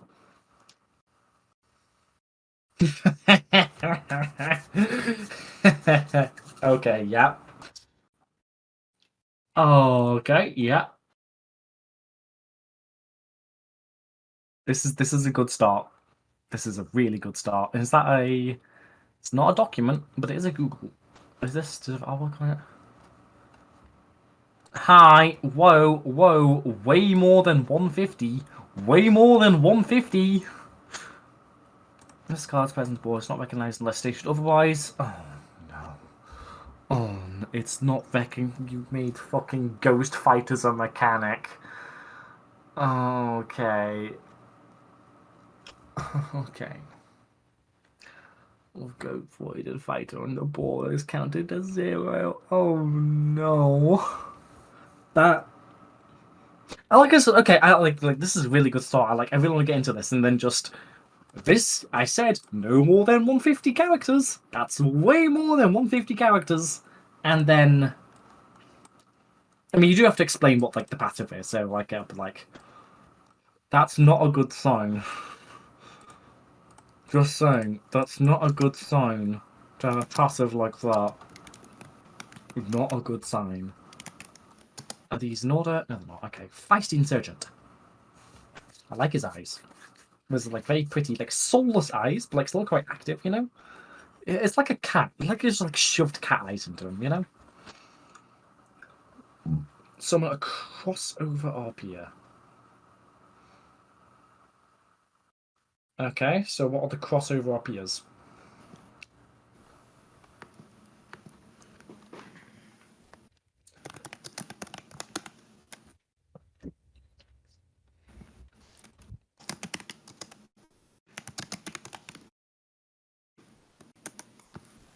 Helps to spell. Okay. Okay, so I'm going to set summon a common or uncommon card from a random group. That card has void. So okay, it's doing crossover stuff. So it's people hunting fail RPers from here. Without reading this.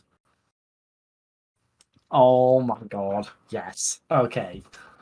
I'm liking this. I'm liking this. Really scared about like mechanical representation, but I'm really liking this from what little bit I'm seeing. My biggest concern is how are you going to make void matter?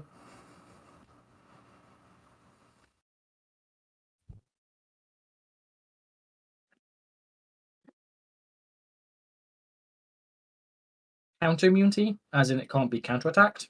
Okay. Is that until end of turn or just like forever? I hope that's not forever. Also, wow, that's 600 bread. That can also be uncounterable.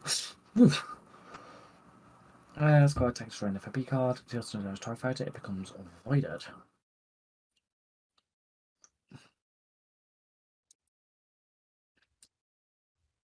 Okay, so this is like old police. It's old police.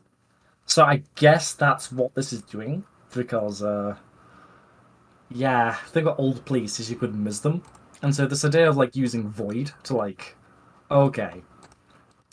It's a little bit more like mechanically weird than I'd like, but like given Zombified is the same thing, where like where it just like is a degeneracy preventer while also being like flavorful. So I'm not. Yeah, okay. I'm not sure why it's voided though. Why is it voided? Like,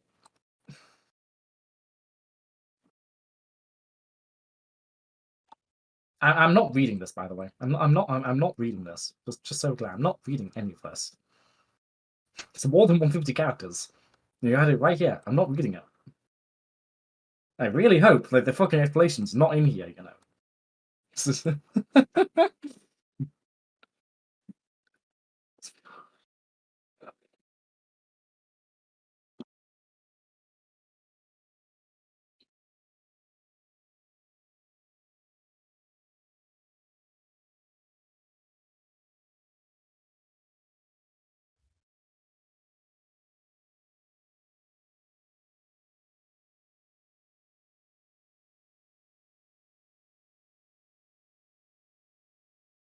Why is this? Hmm.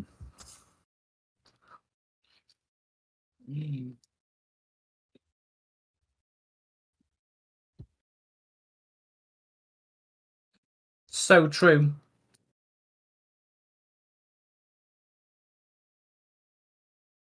Okay, yeah.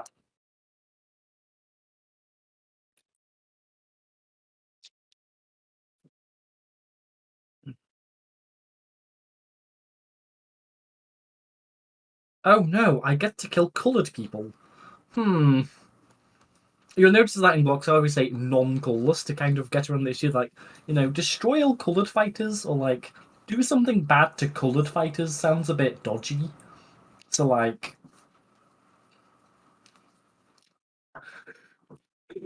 oh boy.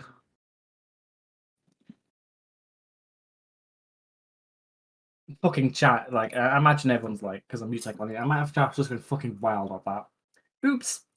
Okay, I'll drop you. I was touched by Moonlink. Okay, so like, where's Amtropia?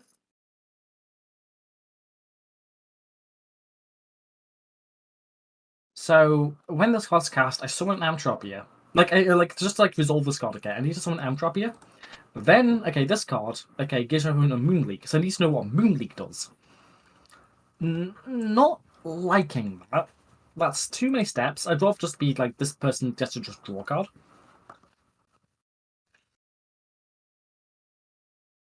I also feel like, from what I can tell with Void, maybe I'm completely wrong, but Void doesn't make I'm not seeing like it being used like mechanically. It's just used to prevent degeneracy, which is a little bit of a shame. But it does like fix the biggest problem with police. So as much as I was like super scared, I was like, oh my god, what the fuck is you doing? It does actually solve a problem. It's nonsense that works, so I'm happy with that.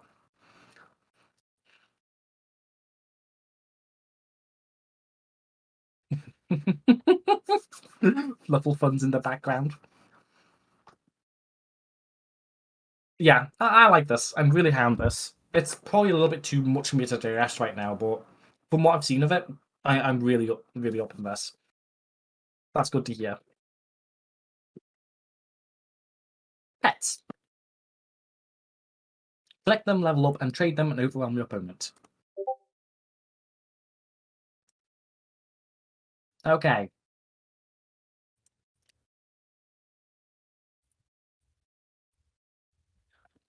Ah! 10 spaces forward, because that's advanceable 10. If the event effect would advance the card.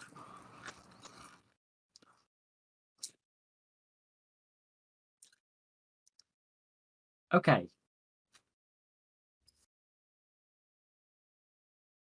First off, great presentation here. You know, you're like, you know, pets. People love pets, so yeah, this is slice of life. A completely different section of slice of life we've not seen right now, so that's good to see. Mega Sparkle Fox.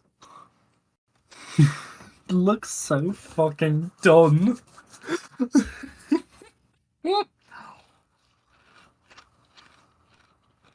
Very legal adoption center. Yeah, okay, this theming is absolutely excellent. Just, oh my god. This... Not a fan of this. We'll see, but like... You know, give us money.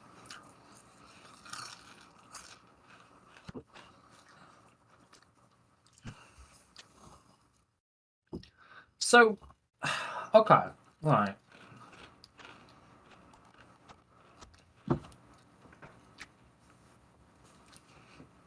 Okay, actually, like, the idea of, like, gaining, like... As much as I'm not a fan of this, because it feels a bit like just, like, faffing around with numbers.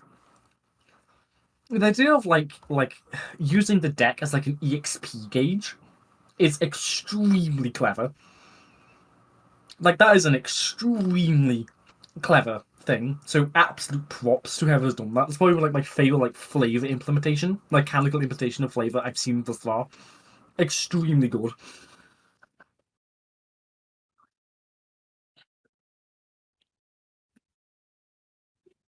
Oh, okay. Advanced, but I'll put a level up on the bottom of your deck. So it has to put it at the bottom. Okay, so if it gets to put it at the bottom, they have to advance it. That's fine. It's also weird, less weirder than shuffling it. So I'm fine with that. Is it the only advanceable?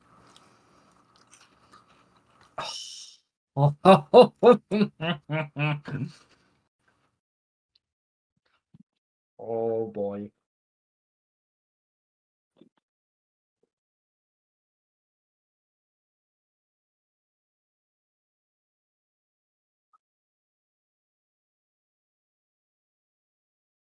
Yeah, this is stellar.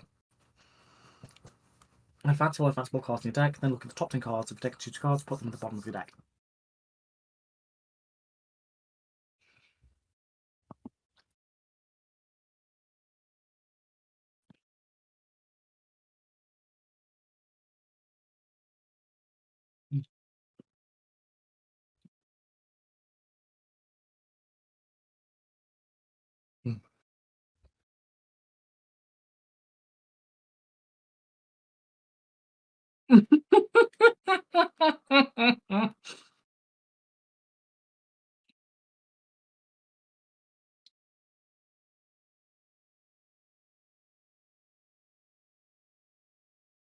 Oh.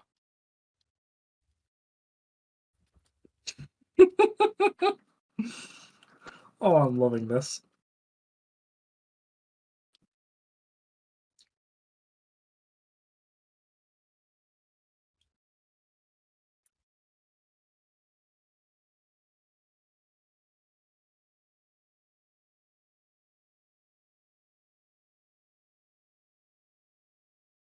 Alexa probably project you're on. Yeah, every single card I'm seeing here is like fire, from what I can tell. I would kind of make this advance or advanceable cards when you cast it, because it just does nothing then so otherwise. It's a bit parasitic in that regard. But I'm really liking this. I'm really liking what I'm seeing here. And my card choose one. Transform the others. Transform the others into transforming cards in the deck.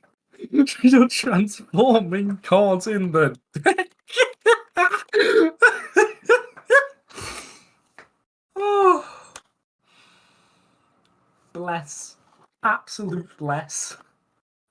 Transforming cards in the deck. Oh. Oh. I sound like I'm coming. I'm sorry. I need to, like...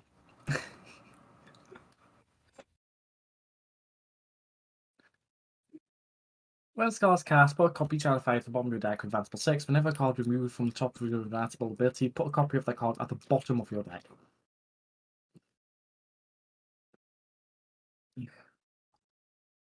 I assume that's first.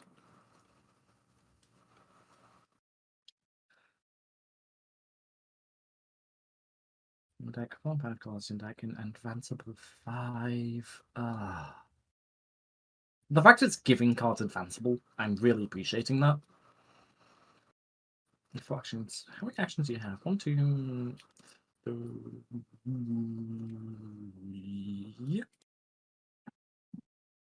Wait, how many level ups do you get? Hang on. Okay.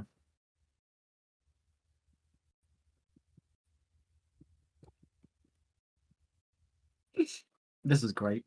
This is just great. Train fight.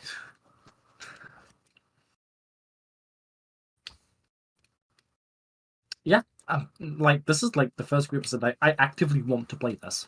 So that's a really good sign. Say, oh yeah, I want to play this. That's a really good sign. On to Afterlife. Okay. What the okay, I'm guessing that just means it's a blue, yellow. Let's cost cash, destroy the 1-2 cards you attack. Oh, Afterlife fighters gain 100 power. Okay. Afterlife. Gonna take a drink. Oh, no, my drink's empty, never mind. Destroy a bunch of cards. Afterlife fighters gain 100 power.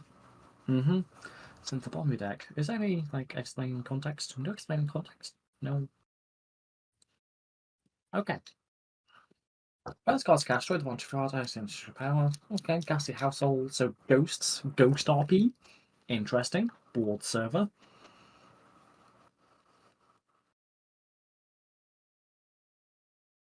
Server shut down. They wind up in the afterlife. Oh, that's actually a really interesting concept. That when like a Roblox server shuts down, everyone in it just dies and like goes to hell, or like goes to, like the ghost hell. That actually is like really interesting, and it doesn't seem like you're doing much of it. This is a little bit more meta than I was expecting. Slice of life. It's not very slice of life. I will accept it because it's got this card in it. So like, I do think it counts. It's just a little bit more abstract, a little bit more meta than I'd be liking. Still like an interesting concept though. Let's cast storage monster cards, add 3 against self. So death do us part, and then some. Oh. When this card is cast with the monster card attack, add Afterlife fighters gain 100 health. If this card sent to the deck, graveyard, sent from the deck to the.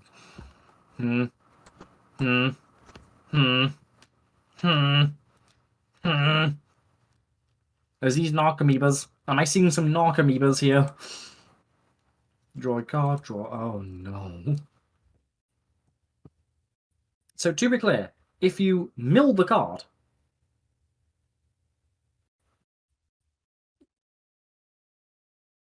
Oh no.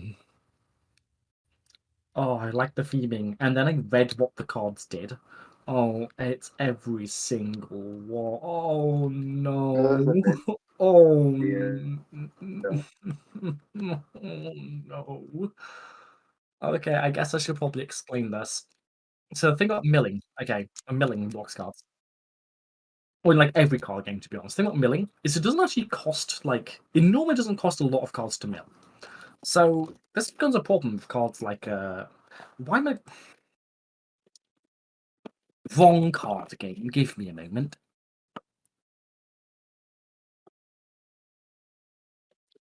So look at take like a card like United Front, for instance, okay? It destroys the bottom 4 cards. So that triggers every single effect here. So depending on your density, okay, this card, I now have to like assume that this card, when it's cast, is going to trigger these effects. And it turns out that drawing extra cards for free is extremely powerful. So mechanically, this is a no. This is just no, not mechanically. Like it is a good theming, okay, because they're all ghosts. You know, they'll be sent to the graveyard. It is actually like good theming, and they remain after they die. It is good theming here, but absolutely fucking not. Absolutely fucking not mechanically. No malarkey allowed. As a rule of thumb, okay, everything in this game should cost studs. Okay, every action you take in this game should cost studs in some way. And so being able to just draw cards, so being able to basically just like mill cards for essentially free, because there's no card that just destroys cards like cheaply to trigger these effects, and there shouldn't be because it's useless unless it's regenerate. And so because of that, these these cards existing is a balance nightmare. Like, the worst case scenario, especially for cards like this, you know, not that one. Actually, yes, for that one as well, actually, but especially for cards like this, you have it. You fucking have it. You're summoning this for free.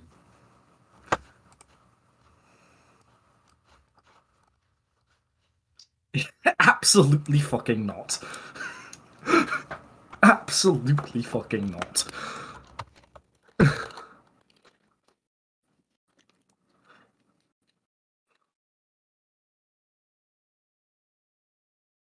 In fact, that is the Narcomoeba. That is literally the Narcomoeba. The reason I was looking at Skyfall first is because there's an infamous story in another card game called Magic of a card called Narcomoeba. Here's Narcomoeba. You know? You may notice it's this ability. It's this ability on a really shit card. On like a really shit card. And the thing about Narcomoeba is that Narcomoeba is fucking degenerate. Narcomoeba is one of the most degenerate cards that's ever been printed, despite the fact it's just a little 1-1. Because it's a 1-1 that you get for free while taking other game actions. So, yeah, absolutely fucking not. Pizza employees. It's Google Sheets, that's what we like to see. Role-playing non-script pizza place, so this is the other pizza place, fighting over the manager role, post-managed fighters, and trigger effects. Okay. You become the manager's fantasy play, transform into the manager. Okay. So this seems like another type of pizza one. I need to piss first. I'm going to take a small piss break, because I need to piss.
Yeah, so I'm now back for my piss break.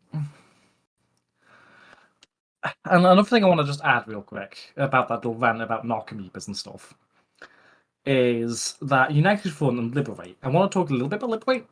Liberate is fine, sort of. It's actually like the best mechanic in like Necro Syndicates, and it's not even close. Liberate is just the best mechanic in Necro Syndicates. And the thing is, you still have to cast the card Deliberate, because it's inert in all zones. It's inert in all zones, and they're also slightly overstatted to compensate for the fact you get to do them twice. So in the case of Liberate, you have to at least cast the card, whereas here, yeet, just a free 800, 600 for free. Oh no. Terror. Like, it's so. This card is so fucked up, right, that it will see play in decks that can't cast it. Like, this is an instant, okay, like 3 of in any deck that plays a lot of Liberate, a lot of like United Fronts, despite the fact they can't even cast it. And that should tell you how fucked up this type of card is. Do not do this. Do not do this. I hope I've made that clear. Do not do this. Okay.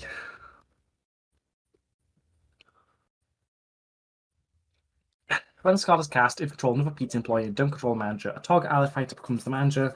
When this card becomes the manager, again, a color red and yellow stud. When this card... I just dropped something.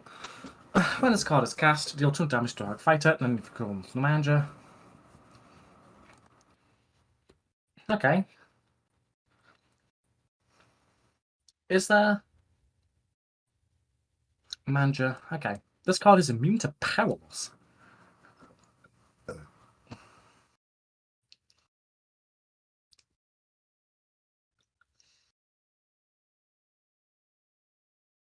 Employee of the day. Yep, transfer it back, transfer them both. Okay, I like this.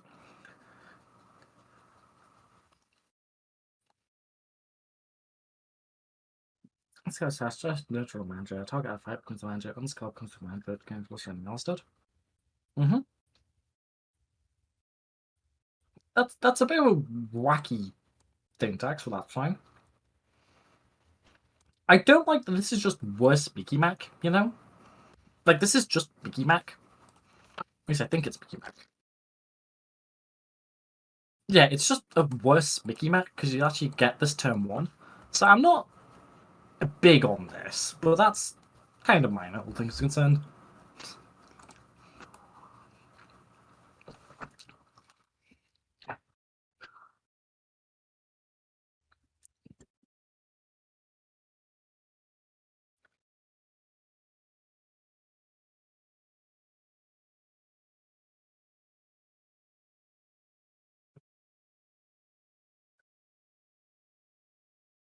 Sorry, no, I need. This is like one of the most overpowered cards I think I've ever seen, like, ever, in like the entire history of Blocks cards. I can't let this go. This is fucked up. This is fucked up.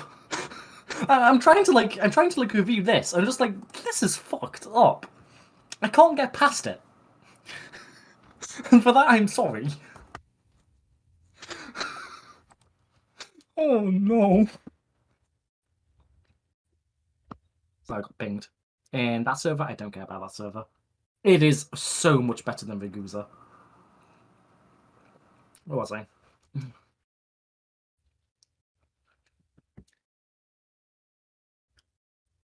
Okay. So given that this is just becoming the manager, then what I would actually do is I would just, like you're saying, like transferring as an unemployed, then Solify becomes the manager. I would just put the unemployed just into this. You know? As in, this card becomes unemployed, and then this card becomes the manager.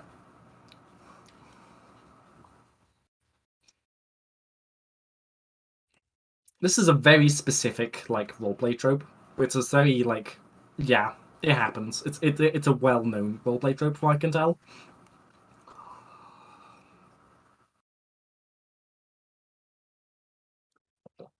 Just a really dysfunctional pizza place.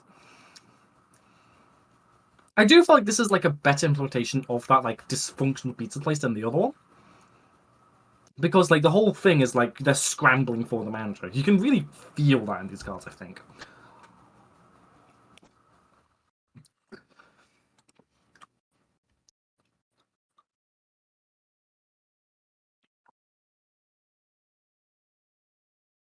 Mm-hmm.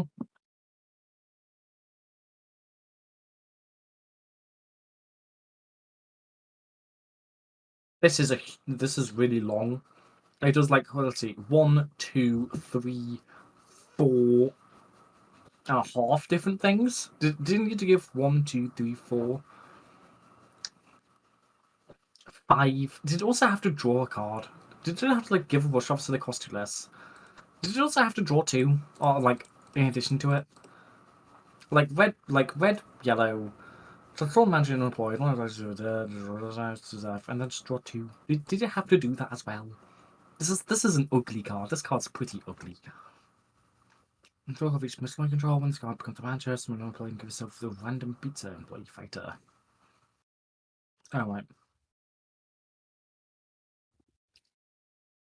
Yeah, I like this. I like this. I don't think I'm like mega high on it, but I do like it. It does like accomplish its job quite well.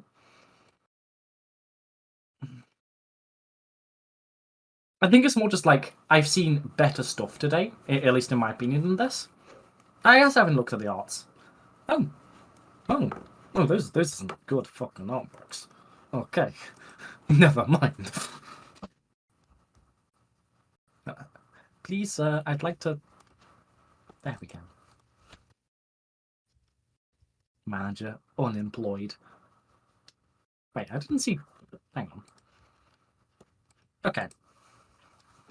It's immune to transformation. All allied fighters become the manager. Oh.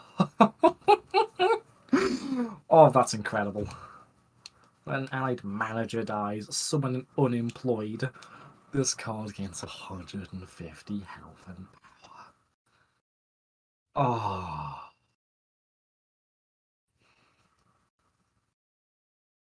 Okay, I can see why you didn't like make this just like why you're saying unemployed, like transform into an unemployed first.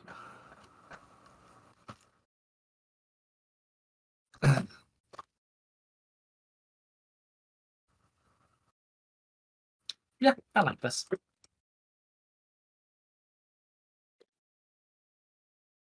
A little bit dry, in my opinion. Like, I would like to see just a little bit more, like, aggressively, like, trying to get, like, the manager's office.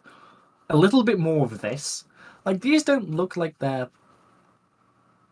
Is that a fucking crying cat emoji? Okay, just so we're clear, I have, like, this tier list, okay? I don't know if you can, like... I have this tier list, which I'm not showing you. But, like... Yeah, that cat emoji just, like, shifted it down, like, 7 tiers. There we go. Fucking cat emoji. Fucking cat emoji in my fucking contest. Oh, Trollplayers. Oh my god, it's already. Didn't we start at 8:30? It's already been almost 3 hours. God. Okay.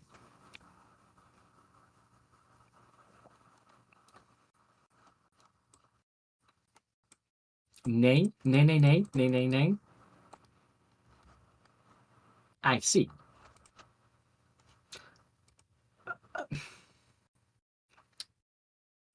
Okay. I don't think I have to explain. Okay. I don't think I have to explain why this.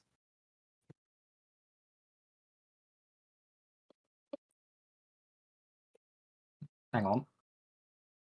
Try that again. I don't think I have to explain why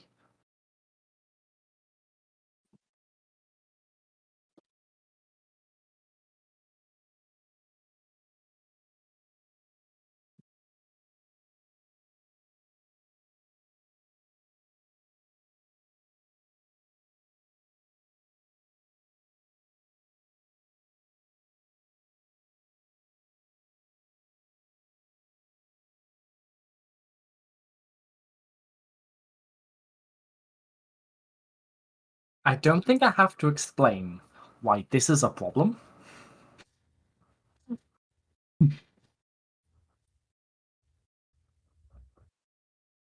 I don't think I have to explain why that's a problem. Oh no.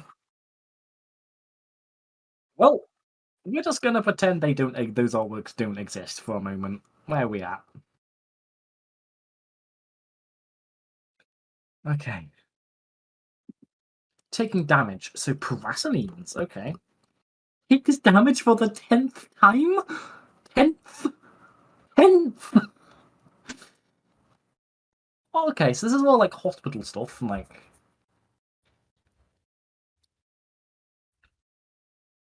Whenever this card takes damage from a role player. Mm-hmm. It's. I'm assuming it's just like any form of damage. It's like if you hit this with 3, if your opponent like rams 3 things into this, we get 3 role players. Reach of cruelty? Nope. Nope. Menacing newborn. Okay. Oh. Oh. Oh. Where's the creature of cruelty? Hello, creature of cruelty. Hello. Well, I'm noticing that some of these cards just simply aren't arted, so. Cultist. Just gonna.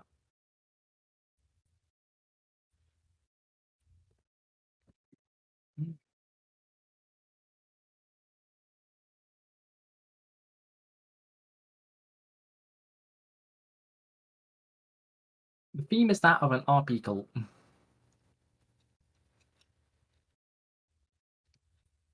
Okay, so RG Sack. Okay, so Cool Flames made this. Okay, so Cool Flames made this.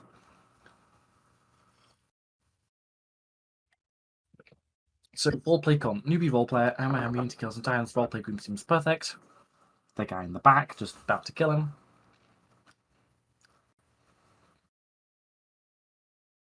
Oh no. Is this gonna be one of those like slowly drip feeding dread? Let's see here.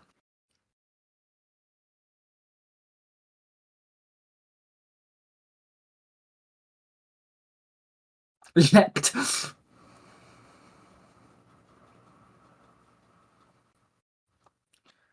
Oh. Okay. This isn't as strong as 1x1x1x1 from what I can tell, but we'll see.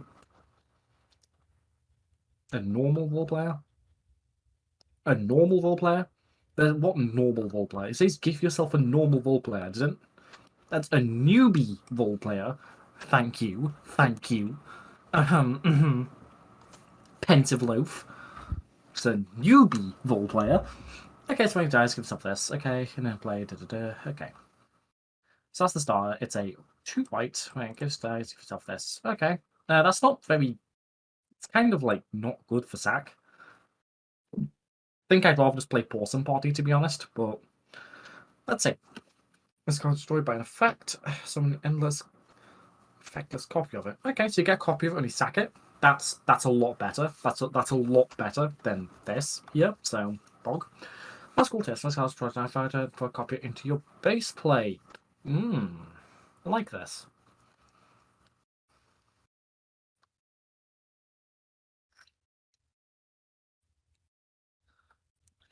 Okay, when this card is cast, to control another fighter, destroy target ally fighter, and then target an enemy fighter. Okay, so you destroy target fighter, and then you choose a target allied fighter. That fighter loses. Okay, so when this card is cast, to control another fighter, destroy a target allied fighter, and then a target enemy fighter loses 300 health and power. You may repeat this effect. Okay, so yeah, you want sacking stuff. Where's the group synergies here? Come for Cultist fighters. Oh no. Oh, okay. 1 Cultist card. Okay, so you have one cultist card. Sure, so it's a cultist card. Two cultist cards. That's 3 deck slots. 3 deck slots.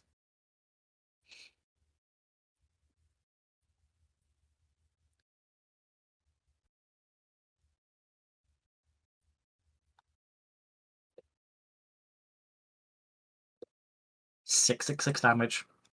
I love small twists like that of like doing like, yeah. When this card takes revival, I have become apparitions. Is that because of another card?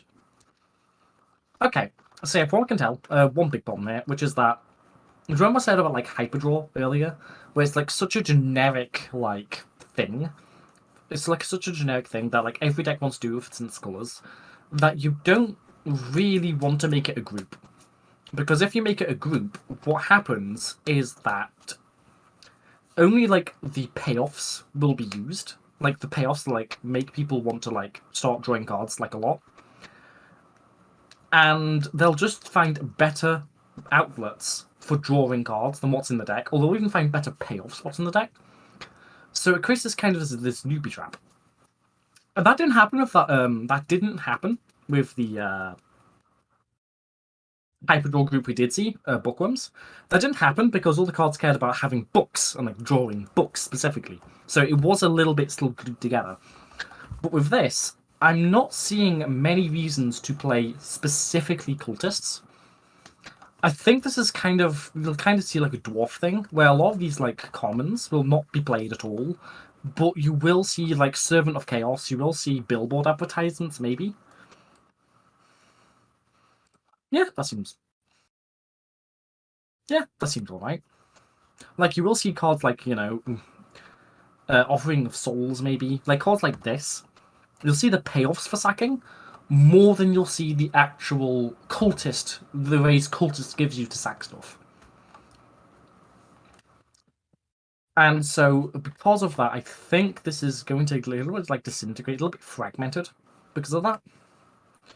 But for like each effect I can see, yeah. Each effect I can see, I like this a lot, so. It's going to start my 4 fighters. This is. I'm doing it. No, sorry, I'm doing it again. Sorry. Where's miss cards? I'm doing it again. You're getting fucking deck jacked.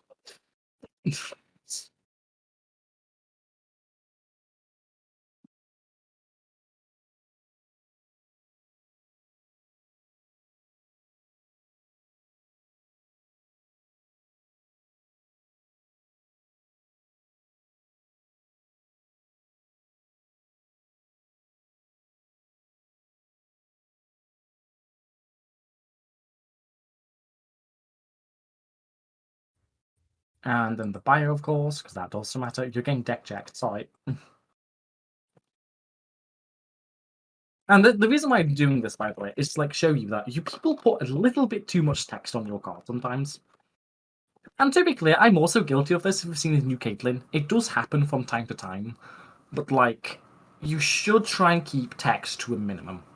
Because it turns out reading the card takes time. It takes time to read cards. And it's not really fair on your opponent to expect them to read a really long effect while they only have like 60 seconds on the turn timer. Like, you just play this card like they've never seen before. It takes millions of years to read. Not good. So the question is there anything that can be trimmed down here? Like for that old card, like spend like reduced funds, and they go into effect for each fund you spend. In addition, like the over like 6 things it did. There's a lot of stuff you can trim there.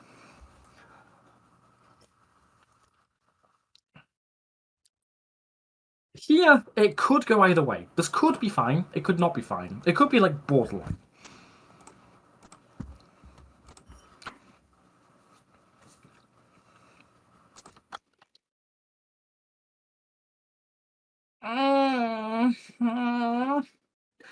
This would be fine if you trim the bio. This would be fine if you trimmed the bio, I would say. Or maybe even like overload. Just like trim overload off it. Or even like the destruction effect. Does it need to get rid of the destruction effect? So I guess I'll just check what that apparition interaction is, and then I'll move on.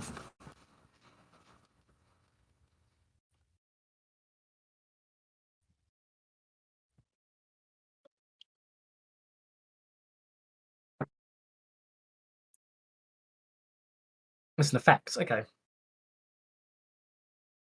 Oh, you link them together, okay.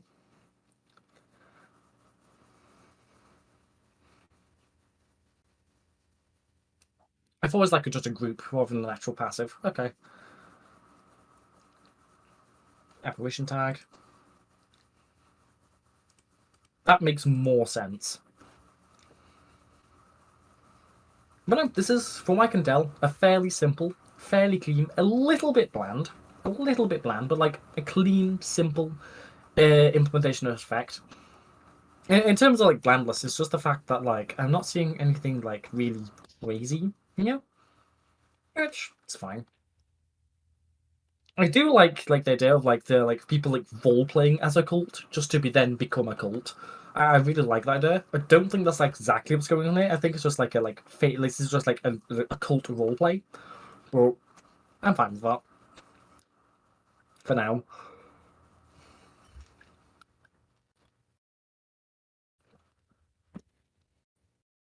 Why have we been pinged?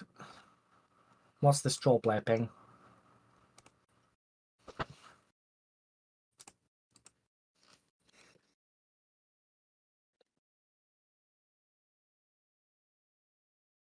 Hang on, I need a really good gift for this. Hang on.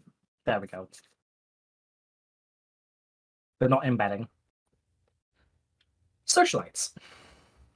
We'll go back to Trollplayers last.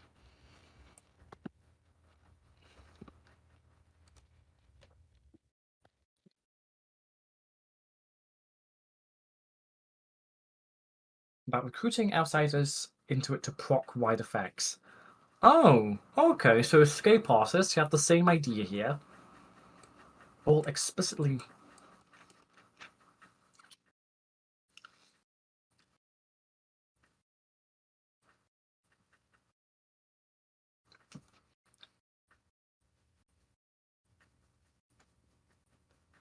Okay. Multiplayers. If you're another socialite, mark this card. Whenever this card attacks another, that card joins its group. Okay. Yeah. I mean, there's socialites and like joining its group. Is that fucking...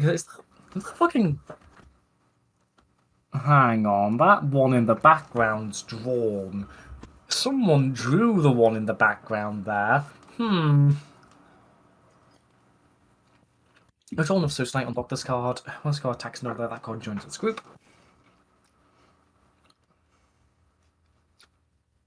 I'm assuming this is just when you cast it.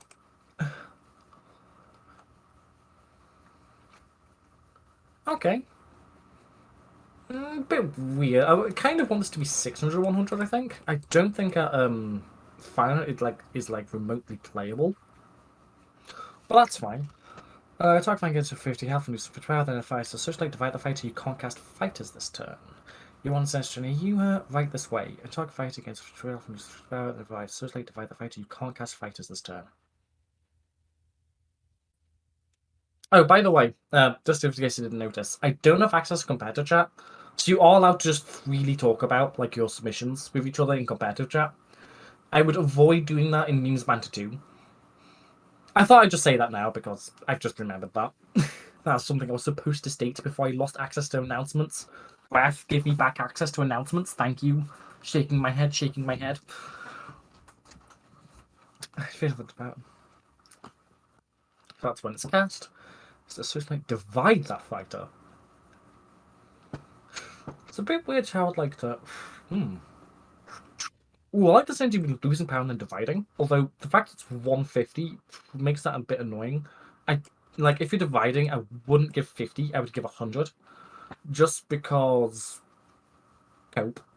No, just because 50s get a bit weird with division effects because 50 is like the smallest number in the game, stat wise, and so being able to divide 50 stats gets fucky.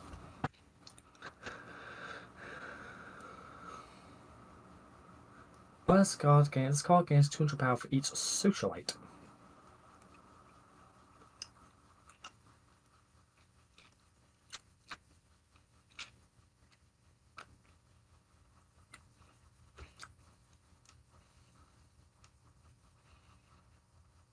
I'm assuming that's when it's cast. I suppose just like a passive buff health. Jekopolis.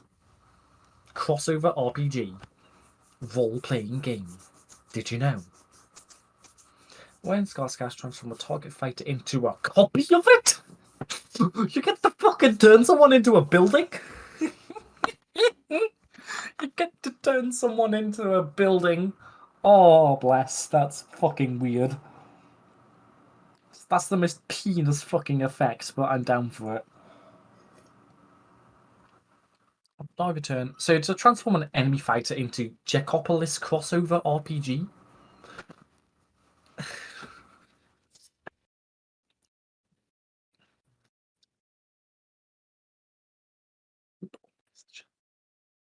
Destroy a target fighter. I'm sorry, return. Destroy a target fighter? What? What? So you summon it, and then at the start of the turn you just kill every. Are you sure? Are you sure that's like a good idea? Kill things in group? I guess like you'd have to like animate it. So I guess it's just like annoying tech as opposed to like. Truth be told, I didn't see the terrain tag here. I didn't realize this was terrain. So I kind of thought this was just like the starter of the group for a moment. It's like, oh yeah, start of your turns. Just destroy target fight in a group. On a starter. And I kind of shat myself. This is fine. And that's not like, it's kind of a lame terrain effect. Like, terrains don't exist. Who cares? I don't care. Go for each fighter in the card's group, change the colour costume in your stop. Okay. I need more time to think about this. I'm thinking this is simpler. This is simpler on my brain than Escape Artists. So that's a good start. That fighter joins this card's group. All Socialites gain 50 health. This is his actual starter. Second fighter. Oh. Kinda wish that was first fighter, to be honest. Okay. Because the second fighter, there's just like some groups that just don't play fighters. Like 2 fighters a turn. So this being second fighter is like kind of swingy, very deck dependent on what your opponent's doing. Have I pinged? I have been pinged. Thank you.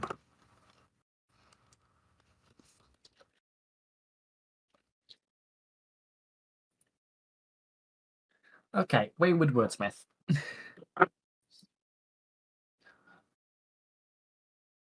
And then announcement privileges revoked.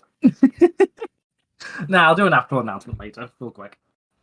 Wayward Wordsmith. When cards cast, if focus on socialite, all enemy socialites lose 100 power, draw a card. Okay, we have 3 hours now. Important morphs. Target device launch card group. All socialites to 50 fighters. Lose. So, enemy socialites. I kind of just all enemy socialites because all socialites that hits yourself. Selves. And you stop making these hissing noises. Once each turn, whenever a fighter joins a group, this card gains 100 health and generates. Down doing again. Generates. Hello everyone, my name is Principal Gloobert, and I will be your principal for the day. I will see to it that everyone in this room gets a fourth globbing?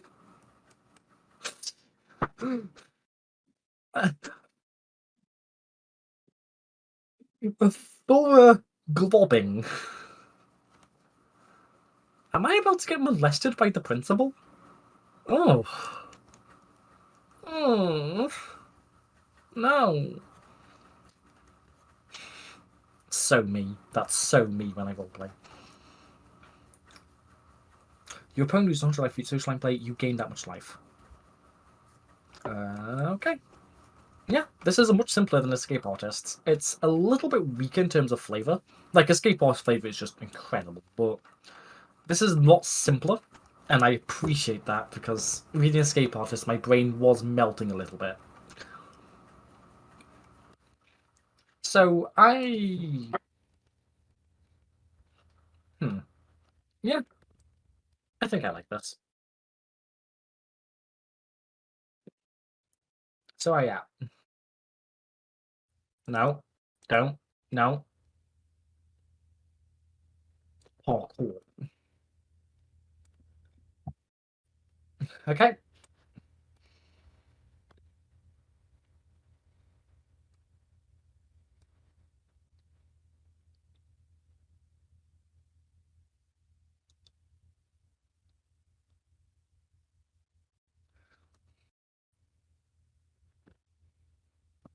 Lads.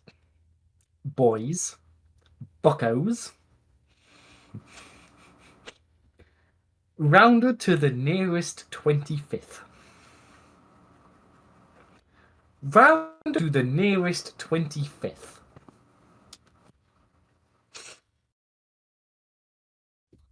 Okay, Roblox Pizza, what's next?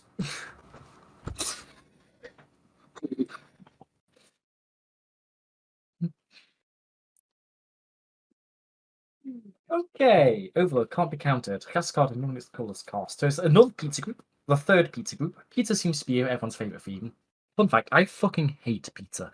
I fucking despise pizza. Pizza is the devil.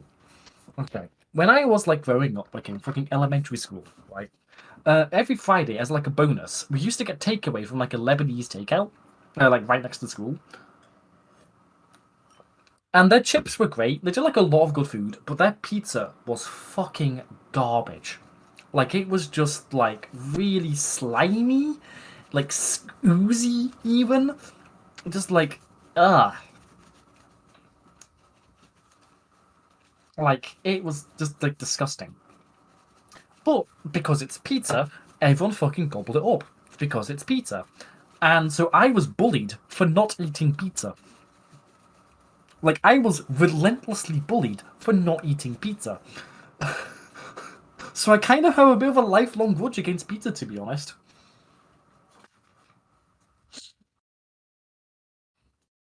So yeah, just remember that next time you see all these pizza submissions. It's giving me Vietnam flashbacks. Okay, cast this Guardian Wrestling class. We cast Gwendolyn fucking who? Cast fucking Aaron. Aaron. Okay.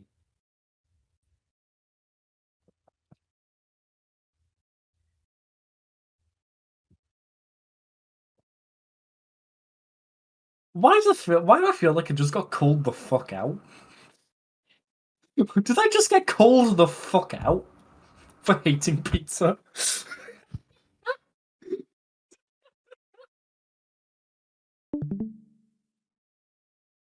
Okay.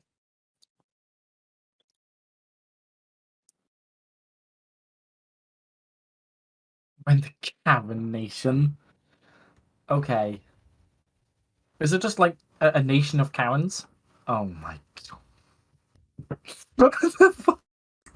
In fucking knight's armor as well. Oh, bless. Bless, bless, bless, bless, bless. Past Karen, destroyer of sanity. Knights of Karen.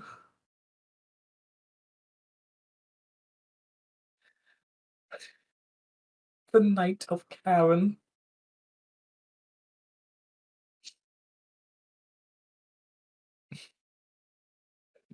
Is this a Roblox trope? Is this a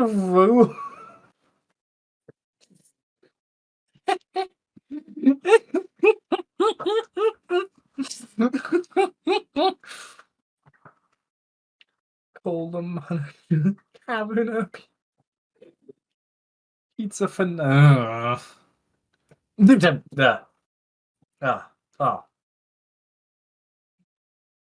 loyal pizza consumers. Karen's ideals. Oh, mermaid? Stop this roleplay immediately. Okay, so this is doing the strategy of like it is a roleplay. It's like a group of like something that is itself a roleplay. So it's like doing that layer of abstraction, that layer of like the fourth wall. Okay. Hill.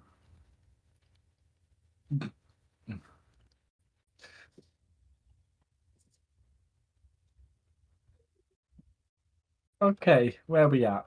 Okay, Karen, Destroyer of Sandy. Okay, once cards cast, obliterate a target fighter, then your opponent draws a card. Okay, so it's 150. Put the stats there. Okay, and it has haste. It has haste as well, and okay. And it can't be countered.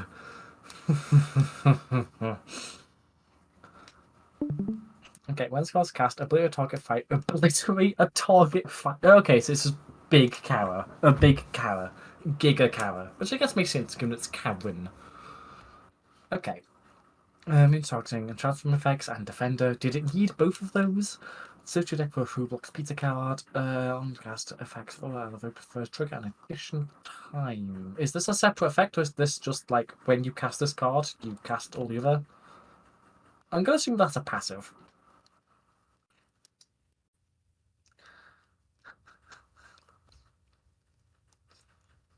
Awful pizza slicer.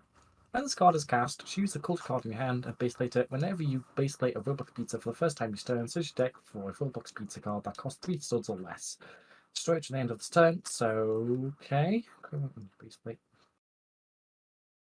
So you can base plate additional card this turn whenever you cast a Roblox Pizza card for the first time each turn. Okay, so a bit of ramp in red. This is going to sound fucking hilarious coming from Mr. Vagabond over here, but I kind of don't like red being able to base plate additional cards. I kind of don't like it. Like it is in Pi, but like because the idea is like you're not actually like gaining ramp, you're just base plating faster, if that makes sense. But like it is. I do like red being a bit slow on the ramp front to like distinguish it from green. Again, I know, fucking hilarious coming from Mr. Vagabond. Shut up. Okay. One spell's cast at a time, such a future card for 3 just makes sense. Especially just like well statted like this. Pizza Craftsman. This turn cards cast. Cards actually have this card that's cost 1 full stud. This card's cast should for this card costs 3 or less studs or less, but they are destroyed during the end phase of this turn. During the turn this card is cast. Cards added by 2 your hand this card's effect costs 1 less cold stud. Okay.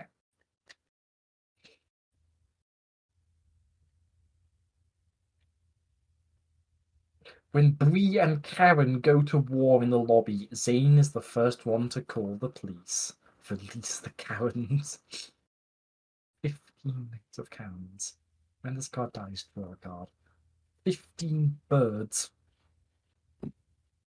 I'm not sure what this group's theme is, other than just cast like Gwendolyn, and so you can cast like the Karen stronger. I'm not sure what this deck's like theme is right now. Other than just being fucking hilarious, which it manages. Okay, just epic. For the second time each turn? Animates. A self-animating terrain. I like self-animating terrain. Followers of Karen.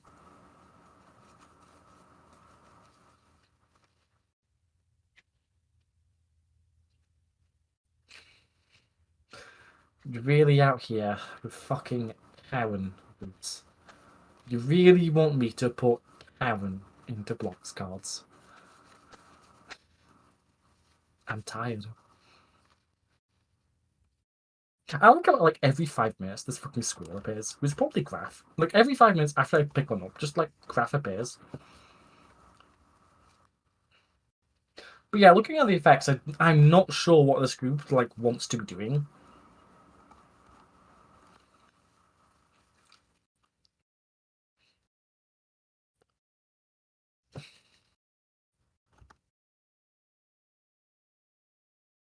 Uh,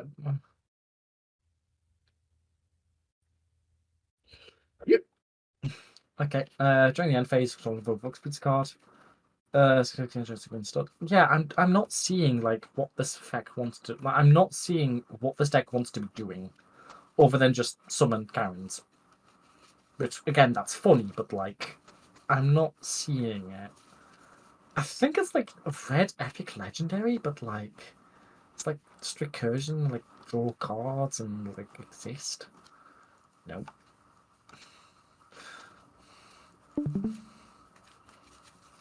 Just like one extra cleanup.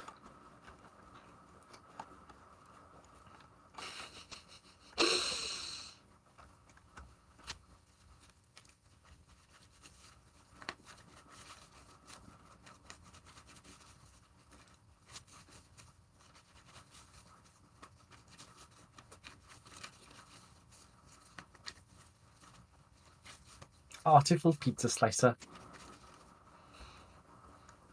I will say, like, these flavor texts are giving like a good idea of like what's going on. That artwork is stretched. You stretched that artwork. You stretched it thin, like you stretched the cheese over the pizza really thinly.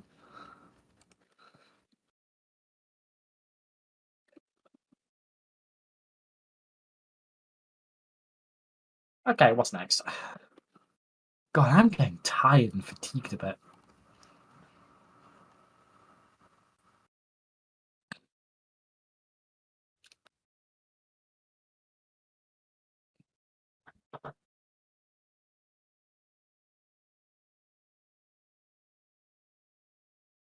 Okay.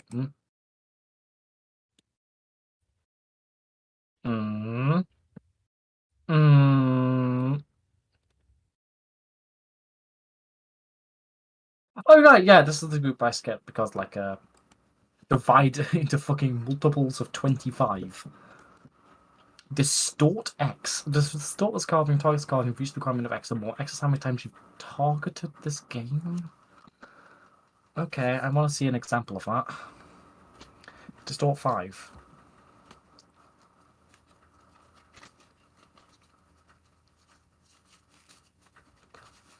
If we already Fortnite Piss Baby Among Us Gaming. Forntiet Piss Baby Among Us Gaming. I need to piss. One moment. I know I'm pissing a lot, it's because I'm drinking a lot as well.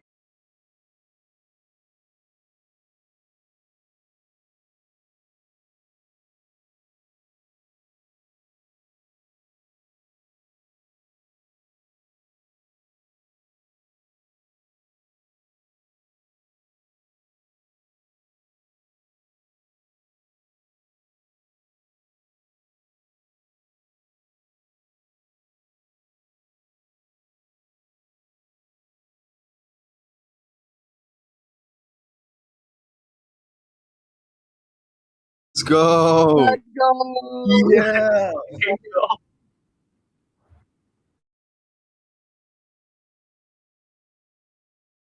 Okay, this group has the best arts in the entire set, and I'm not even joking, by the way.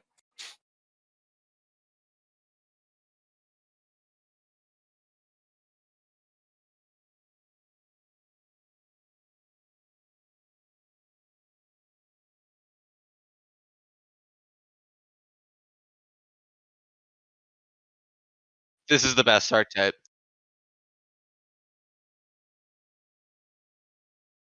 No other art type stand a chance.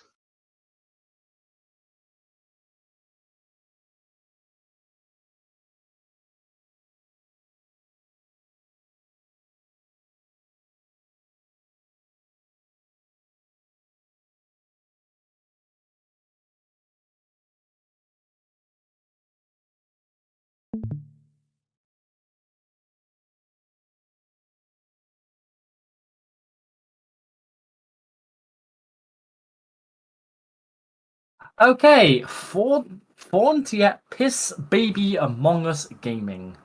Show me your worth. Okay, so you get a baby and then you distort into a big baby. Okay,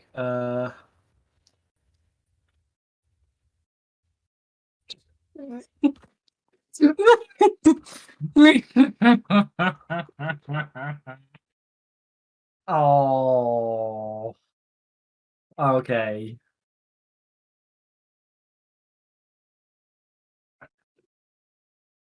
Oh, well, that one doesn't look like a protein shake. Was that fucking Attack on Titan? Adopt me. What the fuck are these memes at the bottom?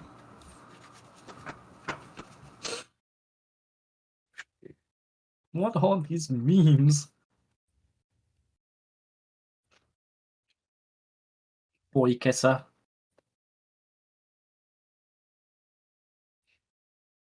Okay. Okay.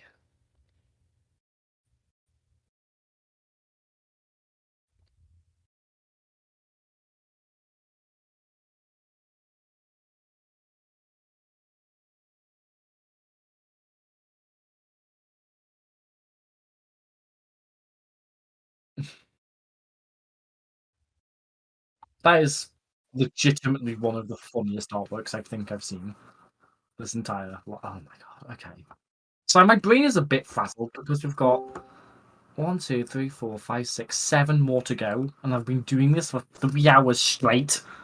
I am a bit fried right now.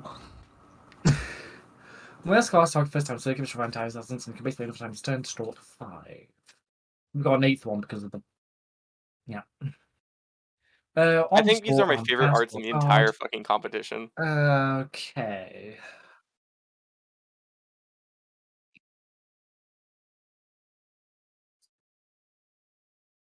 A random Titan accident can base late another times turn. Okay.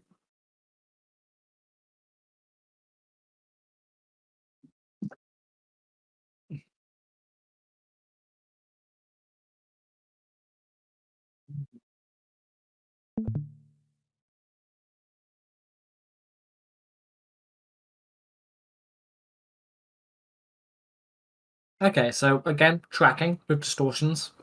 Because you have to keep track of what the. Not only how many times you talk to this game, but you also have to keep track of what hiccups now. You have to keep track of how many distortions you've done this game, like times you talk, and you also have to keep track of what the distortions are. So that's a level of tracking I'm not interested in. I'm not happy with. Unkeen, you could say.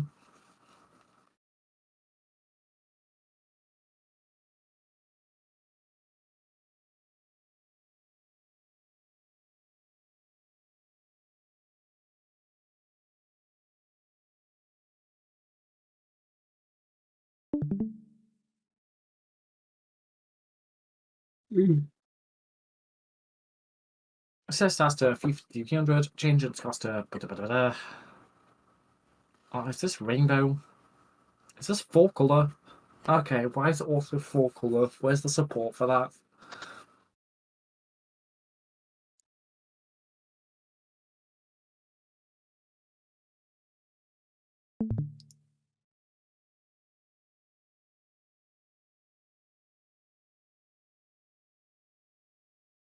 Okay. How are these related? How are these related to each other? This card's cast is deck for terrain card. It's one cast. This card takes defender, random positive keyword. A random positive keyword. Yeah.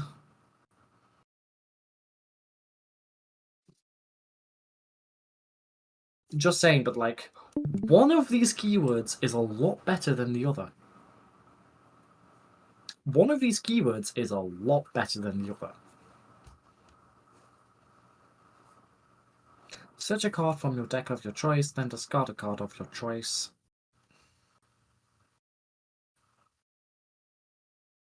This just feels like randomly generated. I'm not feeling this. I'm really not feeling this. Like the distortions, like I like the flavor here of like turning things into distortions. But it does very feel almost like you had this idea of like, oh yes, psychographic distorted things. Okay, that then just get but then instead of like actually like.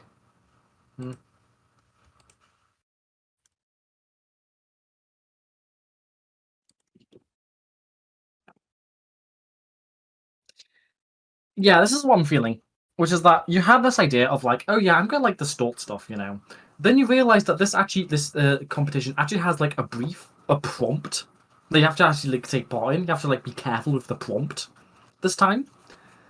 And then instead of like adapting or like even like this like trying to follow the brief, you just forced your prompt that you forced your idea that you already had into it with like zero consideration.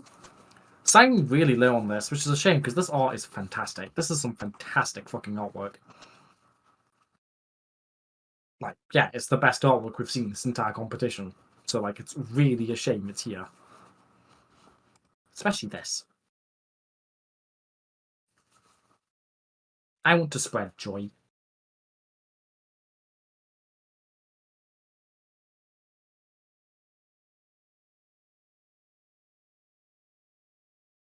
Yeah.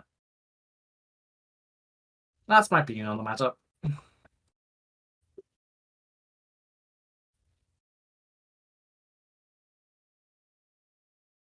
Just Godmodders. Red green, cell sack construction using an effect we call dodging, allowing fighters to die multiple times to card effects in a turn. Okay. Comic Sans. Okay, right. Fucking Hoaxbrokers. No. Okay, no. No, we'll just tolerate it this time. Oi. Oi. Oi. Don't say this. Oi. Oi. If I were dodging were to die to effects during a turn, it doesn't. This effect can trigger multiple times per turn. This trigger doesn't trigger death effects.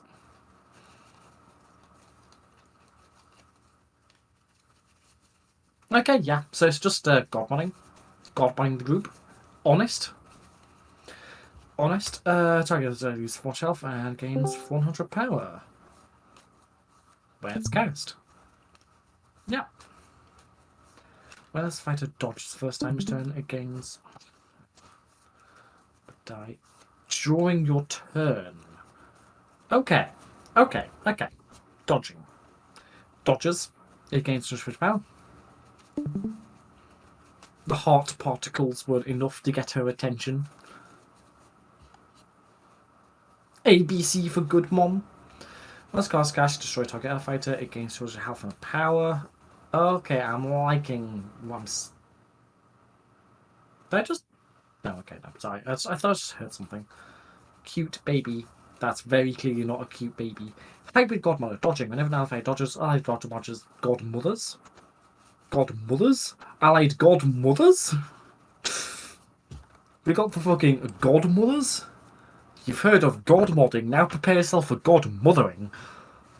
Mommy archetype. Mommy group. They gain additional feature power this card has dodged. A blessing of immaturity. Target fighter starts dodging, it loses 100 health and gains 50 power. Okay. This is just a kill spell, isn't it? Like, using the opponent's card, and because dodging no triggers during, like, its controller's turn, this just, like, deals 300 damage to an enemy fighter. Which isn't that good, but it's counterintuitive, so I'm not big on that.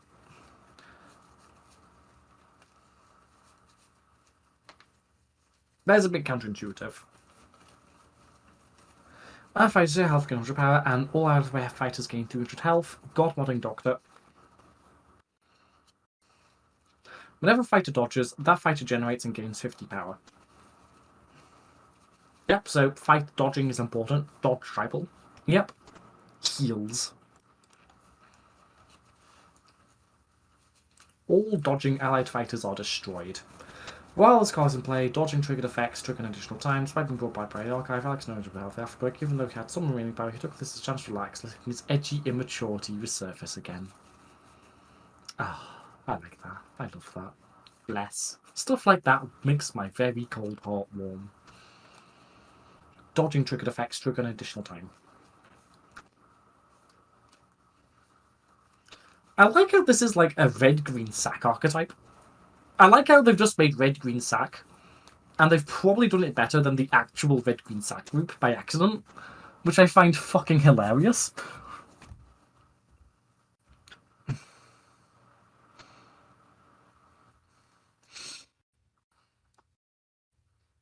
Yeah, the Godmodding deck. The fact that you said that you didn't realise this is very similar to Godmodding, the fact you didn't realise that tells me that I did Godmodding well. Because, oh yeah, you just don't die with Godmodding. So that tells me that as a one-off card, I did design Godmodding quite well. If we like both like settled on the same idea. That's good to hear. That's enough halves, half angle, half human, half god, half wolf. Good. Whenever an ally dodges, allied godmothers. Godmothers. Okay. It's dodged.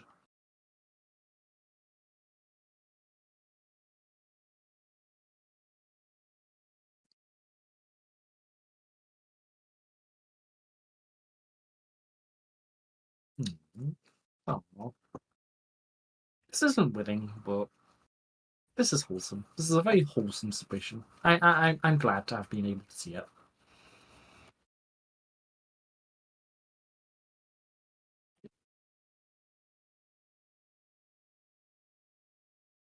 Because you have to remember, okay? It's not about winning most of the time. It's not about winning, you know?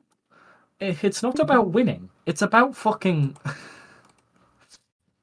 causing Karens, you know? It's not about winning. Fish. Like, people talk about the previous submission, and, like, Fish won that submission. Let's be honest here. Was it a good group? No. Did it, like, have any chance of winning? No. But people remember Fish. Fucking Fish worker. And this is going to live in my head very, rent-free. And so will this. Where are we at now? Hoaxbrokers. Wannabe traders. Okay, capturing dog trading and dismantling discounting cards. Make stuff cost less. Okay, we've got the artwork here. Dog withdrawal. Academy entrant. Dog go-getter. Dog merchant. Academy stockist. Teenage espionage. Is that a pregnancy? Oh, that's a pen. Okay. I see you've stretched out like I guess like the pen because that looked like a pregnancy test for me for some reason. I think it's because the phrase teenage espionage gave me some bad ideas.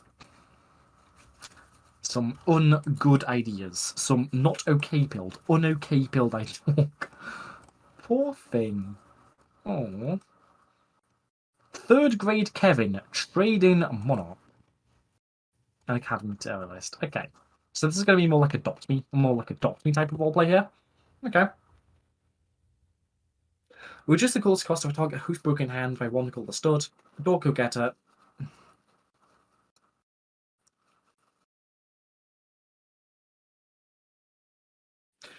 Most cards cast tax or dice, reduce the cost of random hooks broken in your hand by one stud. Dog withdrawal, yellow common fighter. Whenever you cast a card, total stud or less, give yourself a dog, except it costs one more colorless. Dog merchant. Okay. Reduce the colorless cost of target. Targets in hand. It'll just be look at your hand and choose a dog in it. Doesn't target. That's fine. Just cast one hook broken in your hand by one stud. Whenever you cast a card for total stud cost of 4 or less, give yourself a dog, it costs one more colorless. Okay. Where's the cost cast? Give yourself a dog. Where's the dogs? I assume like give yourself a dog, it's just dog itself. Target card you have by one blue and stud. Why specific dogs rather than dogs? Well, the actual beings will never know. Dog is in the group of dogs. Yeah. Where figure having trading mark. Frank time was cost scarred. Reduce the cost of a target who could be had by one cool stud. That's a dangerous ability, but it is when this card dies for cold dog, reduce the cost of one by 2 cool studs. Huh. So the thing about this card, noticing, it's a 2. It's total stud cost 2. So you could seance it. But also, seancing it seems cool instead of degenerate. Like a lot of the low ranked seances tend to be. So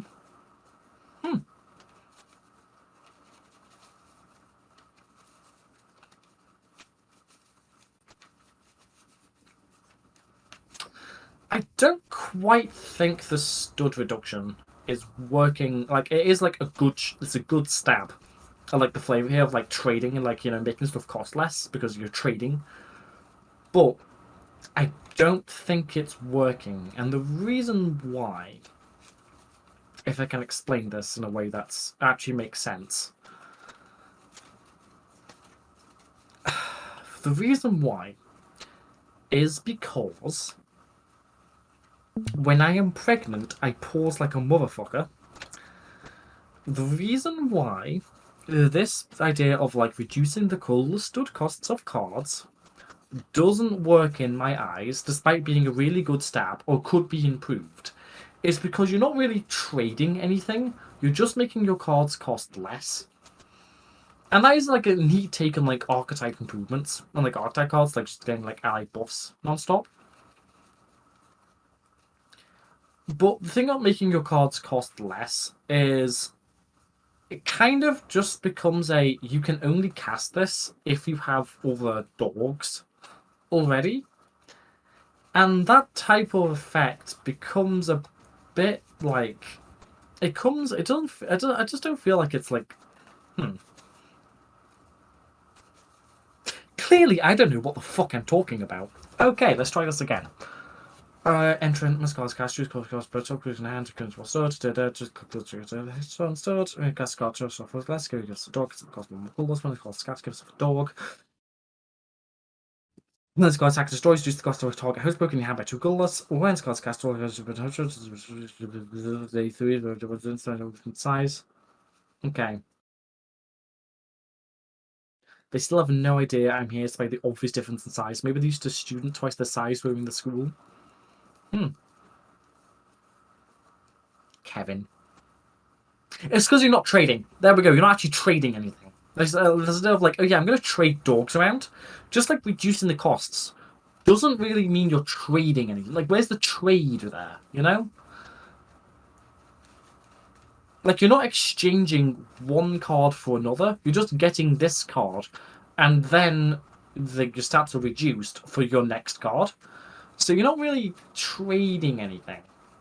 So I think this was like a good stab. Because it does feel like a capitalism, like so, like I'm selling stuff or like I'm making stuff cheaper, but it doesn't feel like I'm trading stuff. Which may be like a bit of like a bit arbitrary, maybe maybe I'm just overthinking it. That's entirely possible. It's over midnight already. Jesus fucking Christ. Okay, capsule man, as opposed to capsule woman. So yeah, I think that's my opinion. This was a good stab. But there are a lot of ways to improve it, from what I can tell. Dog brokers. I will say that that's the best name. Dog brokers. Oh, hoax brokers. Sorry, hoax brokers. Should be dog brokers. Do I want to read a snub cube? No, I'm not. Wonderlanders are blue mid-range group themed after a hope of unhappy people entering new lives through the power of roleplay and thought magic. My throat is raw. Okay. This card next to the boost tilt for every 2 ice spirits of imagination on the field. When you cast this card, now the of imagination on the field, put this card all ice spirits of imagination gain 2 health and power. The energy of thought that moves around the energy of the okay, so every 2. So it costs more. So it costs more for every spirit of imagination. It is every 2 spirit of imagination. So why? Why? I cast this card. If an artist is you can obliterate it, and then the. Why does it cost more? What? Why? What's the point of that? Wonderlander Officer. When this card is cast, give yourself a spirit. If you control a spirit, lock a target fighter. So I can't control a spirit until. Okay, so it wants me to. So this card wants me to have like a lot of fighters in play.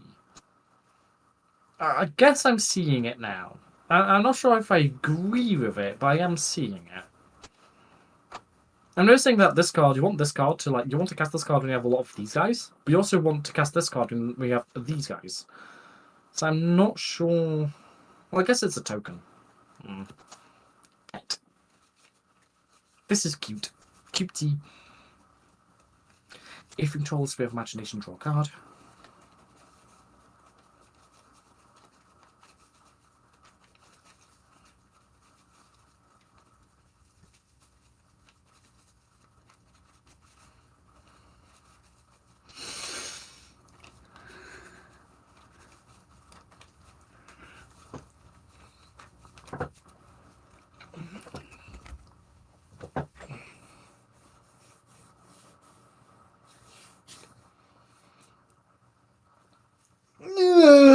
stretching. Yeah, that's going to be a fun thing for the recording, isn't it? Just stretching. Ooh, there's the spirit of Robloxia. Okay, Wonderlander student. Fleeting. Doo-ba-doo. Whatever dies, the portrait chance of God in this fighter. Obliterate support. Jock.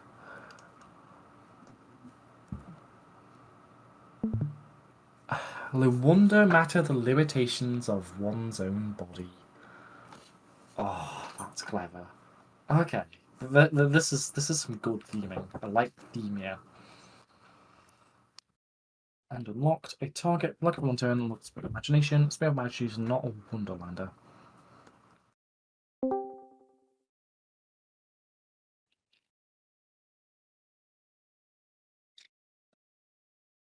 Okay.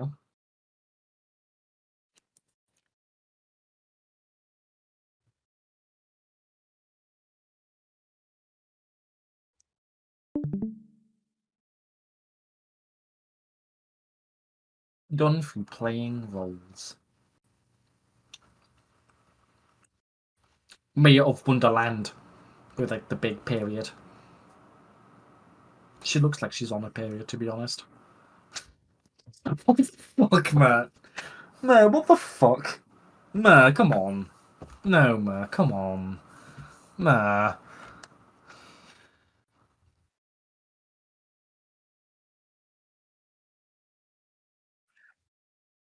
A target antifighter, a transformer spirit imagining half its health. It says about having these spirits. Okay. Why does this feel off? Mid-range. Okay.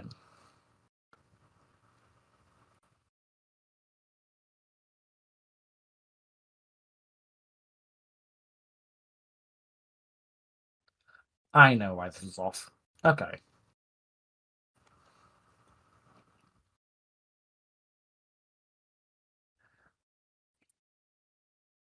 Wonderland Reformation. Aww.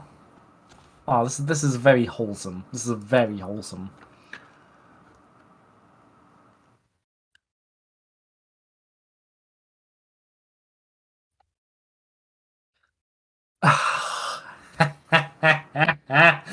There it is. There it is. I was going to say I was going to say oh yeah. This is some there's going to be something horrible about to happen about how this is like a complete illusion. There it is. There it is. Excellent. Absolutely excellent. Fleeting spirit of imagination. Her goals bring you happy life through her powers of imagination. Those downtrodden, friendly guys, asking if a leader. Perhaps a mayor of a town. Okay, yeah. So this touches on something we haven't seen yet, which is like the motivations behind roleplay, or why people do it. Less so like the actual like substance of roleplay, or like it's less so about like the substance of the roleplay or like the tropes associated, but like the underlying reasons people do it. And for that, this is a very unique group for that. So props there. Mechanically, I would need to like look at it more. Spirit of Imagination just feels really weird. I'm not sure I agree with like the actual interpretation, but I do like it. From what I think I like it. What would make me like it more? That's always a good question to ask. What would make me like it more? And I think the problem that I'm having is something to do with the spirit of imagination just being a regular old fighter. That rubs me the wrong way for a reason I'll have to think about more later. But no, the theme here is excellent. That is some excellent fucking theming. And the fact you only reveal it at the very end on a Terrarian, that's just excellent. So I'm high on this. I am high on this. What's next? Roblox Pet Shelter. This is the third pet group this time.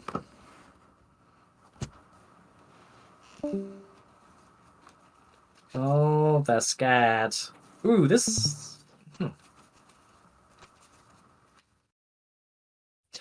Is that the fucking Nazi fur? Oh. Okay, I know this is like. Are we gonna keep seeing that logo? Are we gonna keep seeing that logo?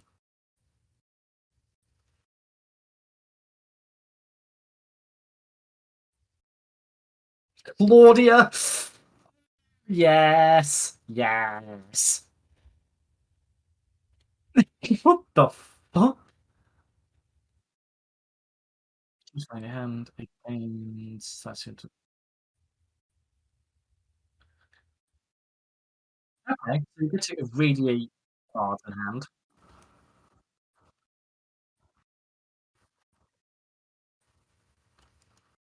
Okay, I like this. I like this. I really like what I'm seeing here. I need to look a little bit more of it. But what I'm not understanding is why there's two of them. Is that you nurturing the card? Or is that the card being nurtured? Or what exactly? Also, is that 400 400 for 2 white? If it was nurtured. Okay. Okay. I like this. I like this a lot. I have to say though, that symbol, if you don't know, that symbol tends to like. I swear I've seen like Nazi furries use that symbol of just like a big white circle with like a paw print on it. Normally it's a bit of like a red flag, like it's like on a red flag with it, but like, huh. It was a bit of a mind blow seeing that, and I'm probably just overthinking it because I'm a degenerate weirdo.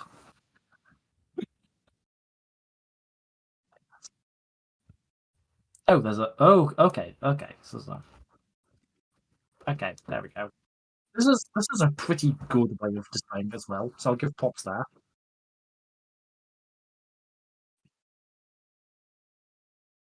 Okay, let's actually read this class now. So 3 color, two, 3 color on twos. Interesting. That tends to be quite spammy, so we'll see how you fix that. And also, 3 colors tend to have like sword fixing. I noticed with Anthrest, these like are very Anthresty costs. I don't think you can get these costs out easily using these starters. Especially as these are 12 starters from looking at. Like 12 starters, full copies. So these probably want to be like, or even rare to be honest, uncommon or rare. But the fact they don't give any fixing is worrying me. I don't think a deck needs 12 copies of this effect. So that's not good to see. I'd probably make Caretaker, even like Feeder, just a type of like a target, like choose a card in your hand, you nurture it, and that fighter generates.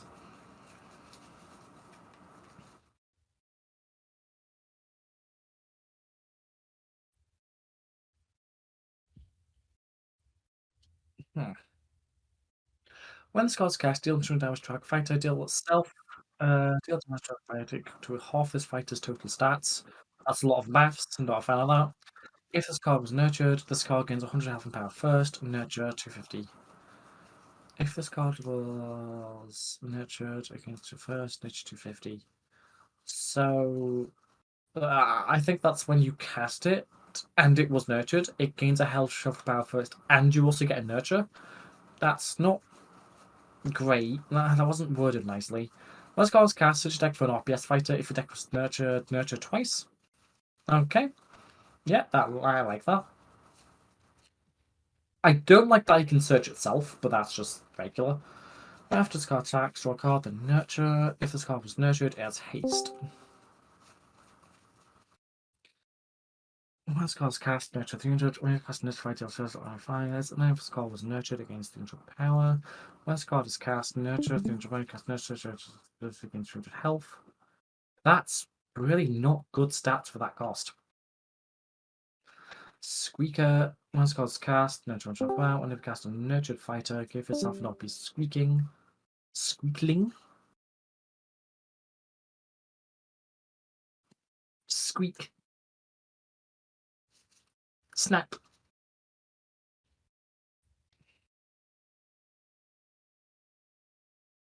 You've cast this game. I like that. Research, attack for 3 RPS fighters, and nurture twice.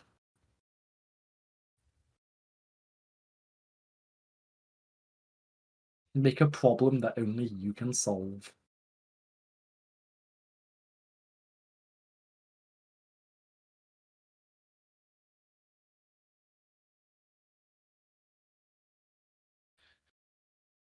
Limit lose health and power to the difference. I don't know what that means. Like, I assume it's like when you nurture it, it gains stat buffs, but then, like, when you nurture it, it gains stat buffs, so you, like, remove the stat buffs, and then for each stat buff removed, they lose health and... I mean, that's a cool board wipe, but, like, you need to, like, make that make way more sense than it does right now. No, I really like this. Nurtured, so not nurtured. The idea of nurturing these pets to make them better. I'm assuming that's why there's 2 of them. Because it is that when you nurture the card, it transforms the sort of effect. I really do like that. That also fixed the problem of tracking. How do you know if a card's nurtured? It looks different. It looks bigger. So that actually does solve like a big problem that a lot of these effects like this have. So you've done a good job there. That did solve that problem.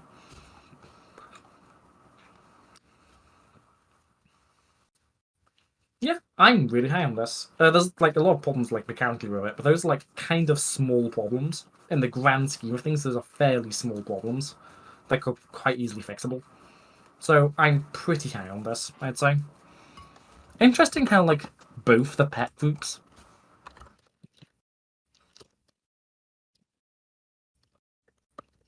Interesting how like both the pet groups are fairly high on my end.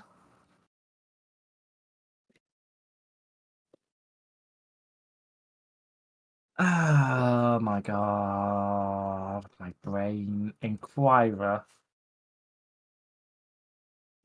Archetypes are not fun, but designing is fool.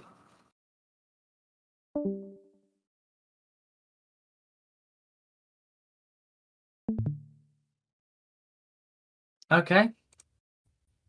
So another transforming group, because, you know, taking on different roles. That better be an alt email. Her feet are really stiff. Which I guess is the point. Transfigurate. This keeps its original effect when transformed. Oh boy.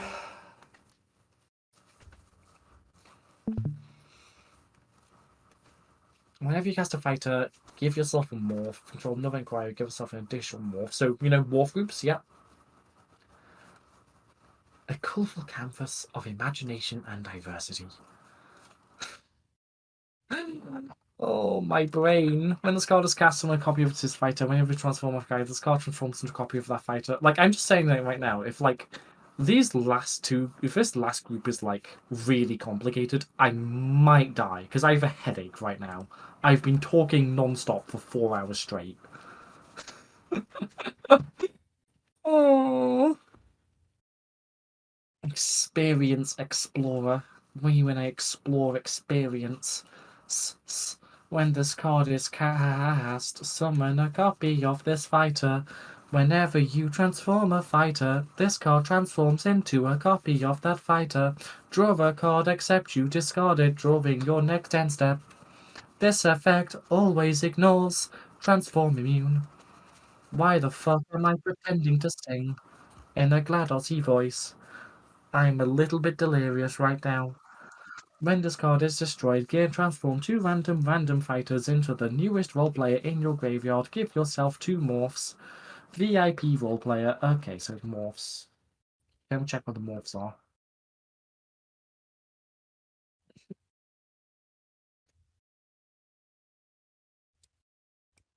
Up to here.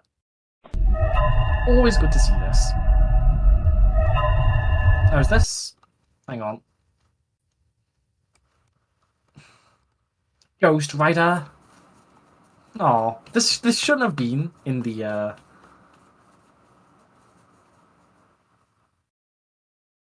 This is that fucking dog slavery. Dog slavery.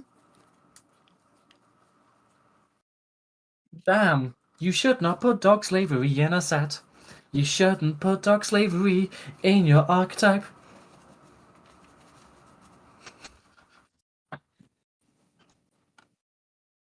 Yeah, I agree. That looks like ass. Okay. Average. Are these at least sorted by? No, they're not. Okay. Experience Explorer. When it's cast and Corpse Fighter. Whenever you transform fighters, card transforms a copy of that fighter. Okay, now check for morphs. Is this a morph? What about Vol Player?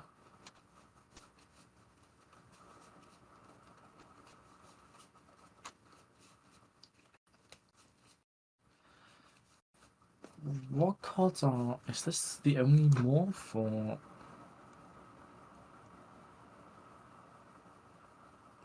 Okay, that morph.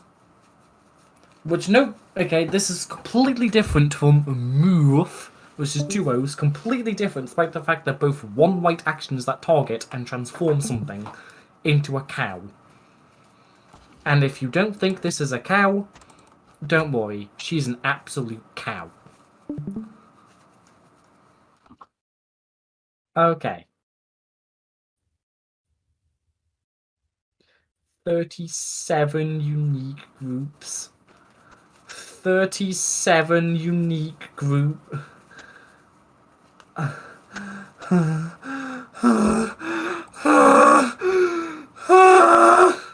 Wait, did you actually all of them? Hang on, did you actually all of them? Holy shit. Holy shit. Holy shit, you absolute crazy bastards. Oh. Pretend beekeeper.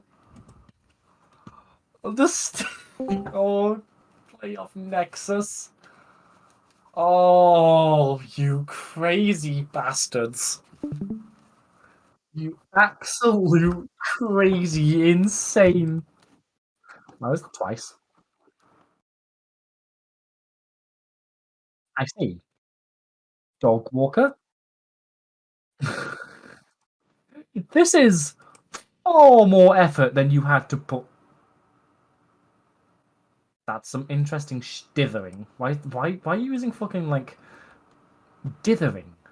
Dithering? In my blocks cards? Snowy Pretenders. Roleplay of Eclipse. Manic Roleplayer. False Meebling. As opposed to a true Meebling. Morphic Roleplayer. Edgy Teenager Super Ultimate God EX.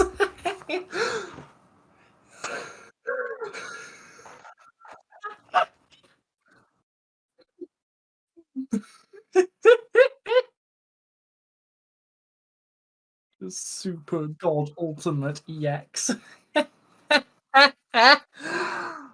Oh, but that's Nightmares, yeah. Anime. Roll. What the?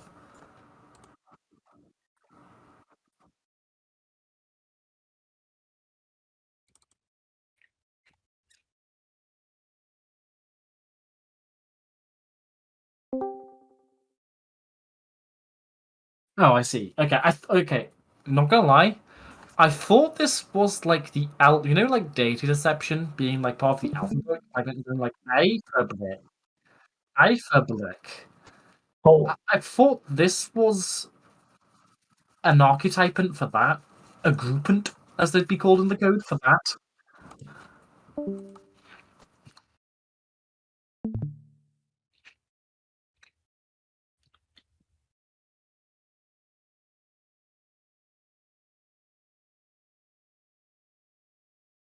Anger management. I like how I'm not even like reviewing the group aim. I'm just basking the awe of this. Oh, anger management. Redgrove charlatan. Gullible newbie. Gullible newbie. Trick or treater.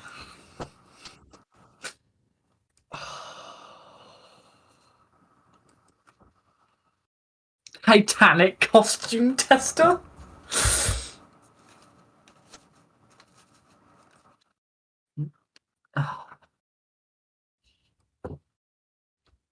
Ultra cosplayer.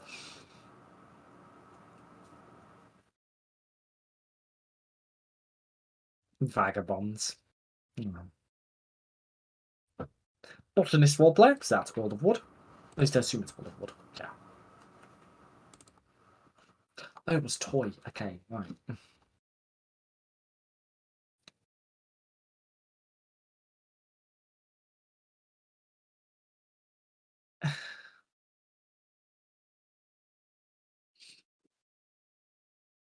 Look at the Inquirer group instead of any other group.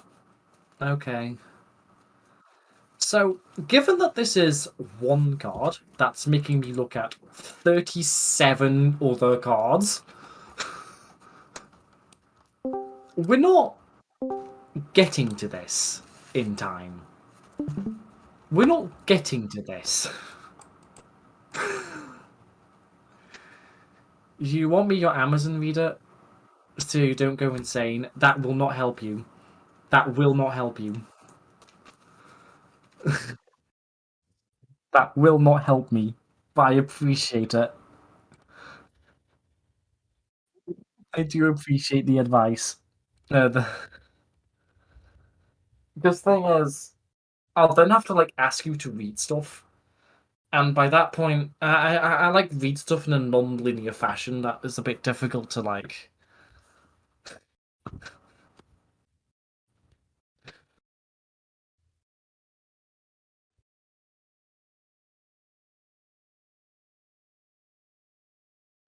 Yeah, I didn't like look at any of the groups here, but like I'm fascinated by this. You shouldn't make a TLDR. Roleplayers. Okay. So, I like how you just made a group just called Roleplayers. You know?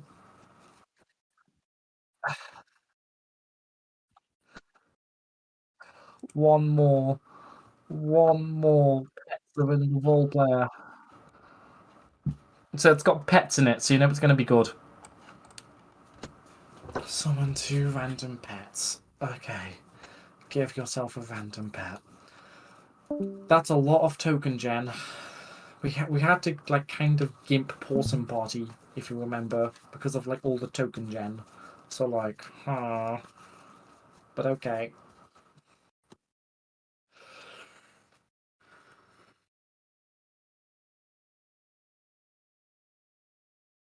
Most card attacks destroys a fighter. Summon a copy of the card with no effects. All eligible players generate. Caring parent.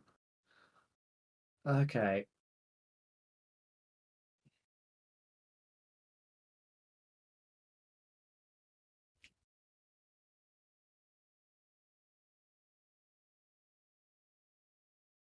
This and a target fighter generates.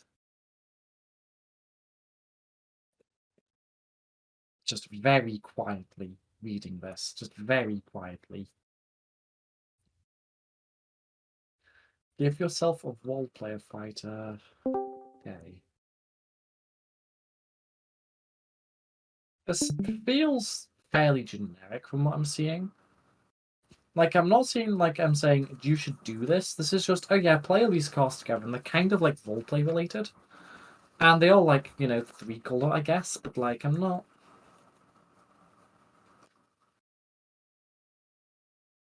Yeah, that's a very generic legendary.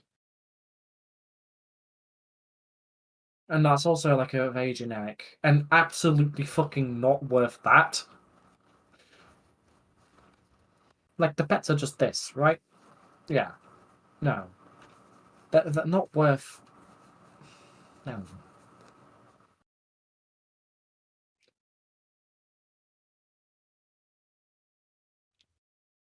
Yeah, this feels fairly generic. But I don't spot any problems with that, other than the fact it is just a little bit generic.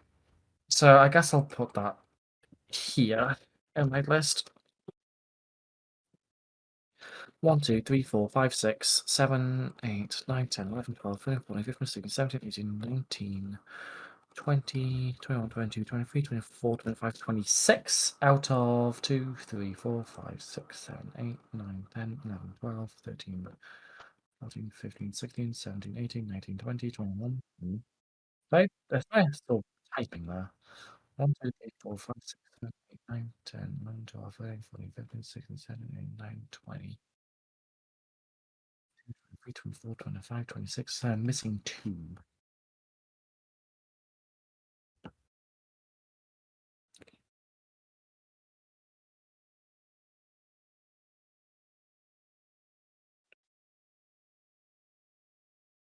Missing 1, actually. And that will be the one that I skipped, which I believe was you. Because I'm scared of you. I am scared of you. I am really scared of you. What's this group be complete fire? And like me missing a massive hub for nothing? Don't forget to go back to Trollplayers. That too. Although I actually have them on my list. So I did have them on my list. So that's fine. But yeah, I'm dying. I'm really tired right now. So yeah, that's the stream over. That's everything. Hi. This has been Myr. Well, I'm dizzy. Again, those were just first impressions. So like, it's not mental health, it's throat health syndrome. It's throat health. So yeah, I'm gonna like turn on the ability to hear people now. Never become a stand-up comedian. Yeah, but yeah, that's it. That's over. Like GLaDOS impression, it might be Alright, I'm gonna mental stop health. recording now. Be... Ugh. I might record for, but I think I'll be able to post that in memes. I don't think I'll be able to post the VOD and memes banter until the contest is done. That's correct. Because I immediately entered my contestants' DMs. Okay, I'm not. Wait, I shouldn't get into it. I love how Myr accidentally leaked. Accidentally leaked. I'm not sure what he leaked. I'll have to look back at the footage. Wait, what was this? Oh yeah, was that the Forntiet? something got leaked. Yeah, Yeah, yeah I accidentally leaked ACGD. oops. Oh, that! Yeah, good thing I have that on footage.